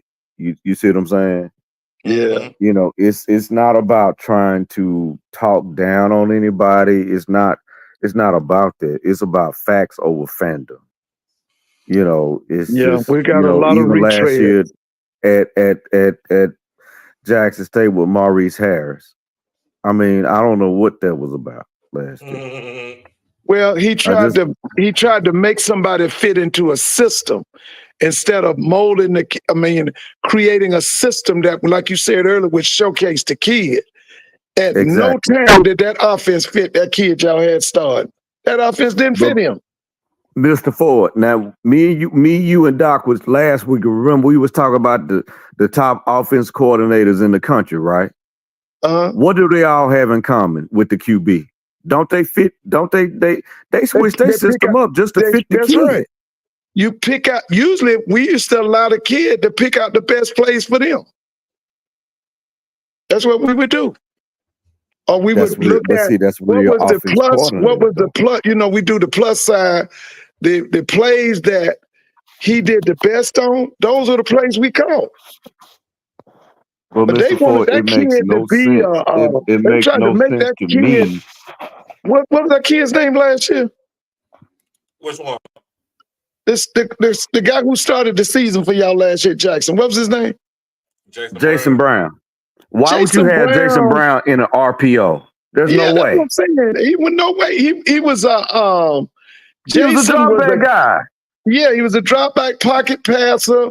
He was a guy who needed 1, 2 tight. They trying to run him with no tight ends. It was ridiculous, man. That's what I'm talking about, trying to fit us. And this is a guy, and you're right, Mr. Ford. Think about it. You remember when he was at South Carolina, he actually beat Florida. And what did they? What would they do? Yeah. They had dual tight ends for him. Yeah, that's the kind of quarterback he is. Just like Southern. Southern should be running 2 tight ends the entire game. They can take one out and do their thing, but that offensive line is so weak. They gotta have 2 tight ends on the field. Because I told them last week, you gotta have 2 tight ends. But see, like I would remember last week, Mr. Ford, when I was telling them it's gonna be a long day if your best 2 pass catchers are tight ends and you don't go to them. Yeah. Yeah, that's crazy to me. Yeah. But the other thing that Southern's got to go get offensive line coach. They got to get offensive line, but they got to get an offensive coordinator. It just is what it is. Yeah. It is what it is. You know, I hate to say that. You know, I know we beat them. You know, I'm a JSU graduate, Tougaloo graduate, whatever. But at the end of the day, I know football, and that team, because remember, I called it last week. I said, man, Southern ain't got the athletes that Jack State got. No. They don't. And it's the first time I've, and like, remember Mr. Ford and Doc, when I said, if it was 2 years ago, this would be a different story. But I knew they ain't had no athletes, man. I don't know what's going on with Southern. Well, I do. the main thing is Southern don't want to spend no money. Now they got the second highest budget in black college sports. They spend $18 million on sports. But from what I saw last week, Southern should have made the splash higher. They should have went outside the conference and got somebody. They should have made the splash higher. But see, Marshall Faulk wanted to come there. That was their fault. He wanted to come there. Let me just say, Southern is a close side. Now, like I tell people, they would never hire Dion because at Southern, them people got to like you before you get that job. If they don't like you, now that whole thing with Pete Richardson, which was a brilliant move, that was done by Marino Chasm and a lady named Dr. Dolores Spikes. They were thinking outside of the box. That's why they brought him in, because Southern is not really that school that's going to bring outsiders in, okay? Because Southern and Baton Rouge, that's a closed society. You got to know somebody down there. Them people got to like you.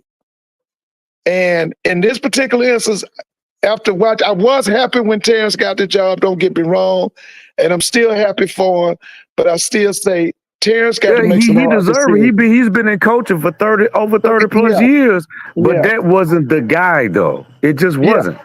Yeah. Well, the main thing that I told Doc and I told Mr. Mona this last year, what he went to Southern and did was he put on Dooley's draws, and that's nasty.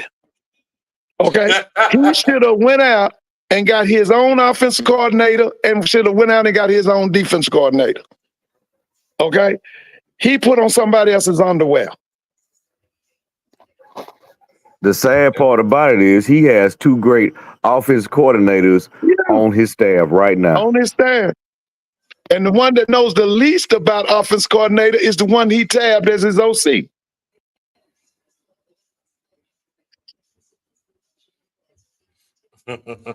Yo, we gonna see about Mr. Ford, there's no way that I can have Fred McNair on my staff and he don't be the offense coordinator. Or Willie Totten. Or Willie Totten. And Willie Totten. Yeah. And then you pick the one who knows the least. And what I'm telling y'all, like you said earlier, them people in Baton Rouge are very impatient. Because let me say this. But see, it's a SWAC blue blood, Mr. Ford. I mean, when you talking about but the reason SU, Jackson State, schools like that, they don't Grambling, schools like that, they ain't waiting on you. You waiting on them. And see, here's the point I want to make. If Southern was happy, that game would have been a sellout last week. I'm telling you, I looked at that crowd and I'm telling you, the Southern people, they not happy. Because if they were happy, it would have been 50,000 easy. It would have been 50,000 easy. And if Southern was really happy, it would have been a sellout. Listen, from Baton Rouge to Jackson, Mississippi, it's not a full tank of gas. That's not a full tank of gas. You didn't have to put that on the internet last week if Southern was confident in their coach. Yeah, that's what I'm saying. They not happy. They not happy. Nebraska just lost to Illinois in overtime, 31-24. That shows right there. Look at what they did to Colorado. Oh, they dominated Colorado. Colorado. This is Nebraska's first loss. And I didn't even know Brett Bielema is the head coach for Illinois. Yeah, they brought him up there. They got rid of was it Lovie Smith? Who was it? It was Lovie Smith. It was Lovie Smith. Lovie Smith, yeah. Where's Lovie now? Where is he? I don't know if he's back here in East Texas. He probably retired. Oh, okay. Which is sad because my team ended up firing him and he went 10-6 just because we lost the last 6 straight games, but we still went to the playoffs and lost to Green Bay and we fired him. Yeah, they don't. And then they George Harris's daughter and them, they the one give all that money to Illinois' athletic program. That's how he got that job. They the one put him in that job up there. Well, we gonna But see. Lovey was doing this thing though. We was a playoff team. We was a perennial playoff team, and you got to think. Although we lost to Peyton Manning, but we went to the Super Bowl with one of the worst quarterbacks in NFL history with Rex Grossman. Rex Grossman, yeah. Well, we ain't got no Rex Grossman in the SWAC. We probably do. But man, we're gonna get up off of this thing because I gotta eat. I ain't ate nothing all day. I ain't ate nothing. All right, bro. Good show, man. Okay, man. Y'all be good. I'm getting ready for tomorrow. Make sure we get ready for tomorrow. Appreciate everybody for joining me tonight. All right, Uncle said you in all right, bro. Right? We'll see you tomorrow. You in Monroe right now, or you in Grambling? Oh well, he's eating tomorrow. But yeah, let's go ahead and I'll tune in tomorrow at 6. I will be streaming the game tomorrow afternoon, tomorrow evening. So make sure y'all get that, and I'll send out the stream for that. So y'all can go ahead and get yourselves in, get you some popcorn, some chips, whatever you need to have to get you, whatever you want to have to eat. Cause it's gonna be a good one tomorrow. And then after that, we got the post-game show directly after the game. But as always, y'all be blessed, y'all stay safe, hug your loved ones. We out there saying peace.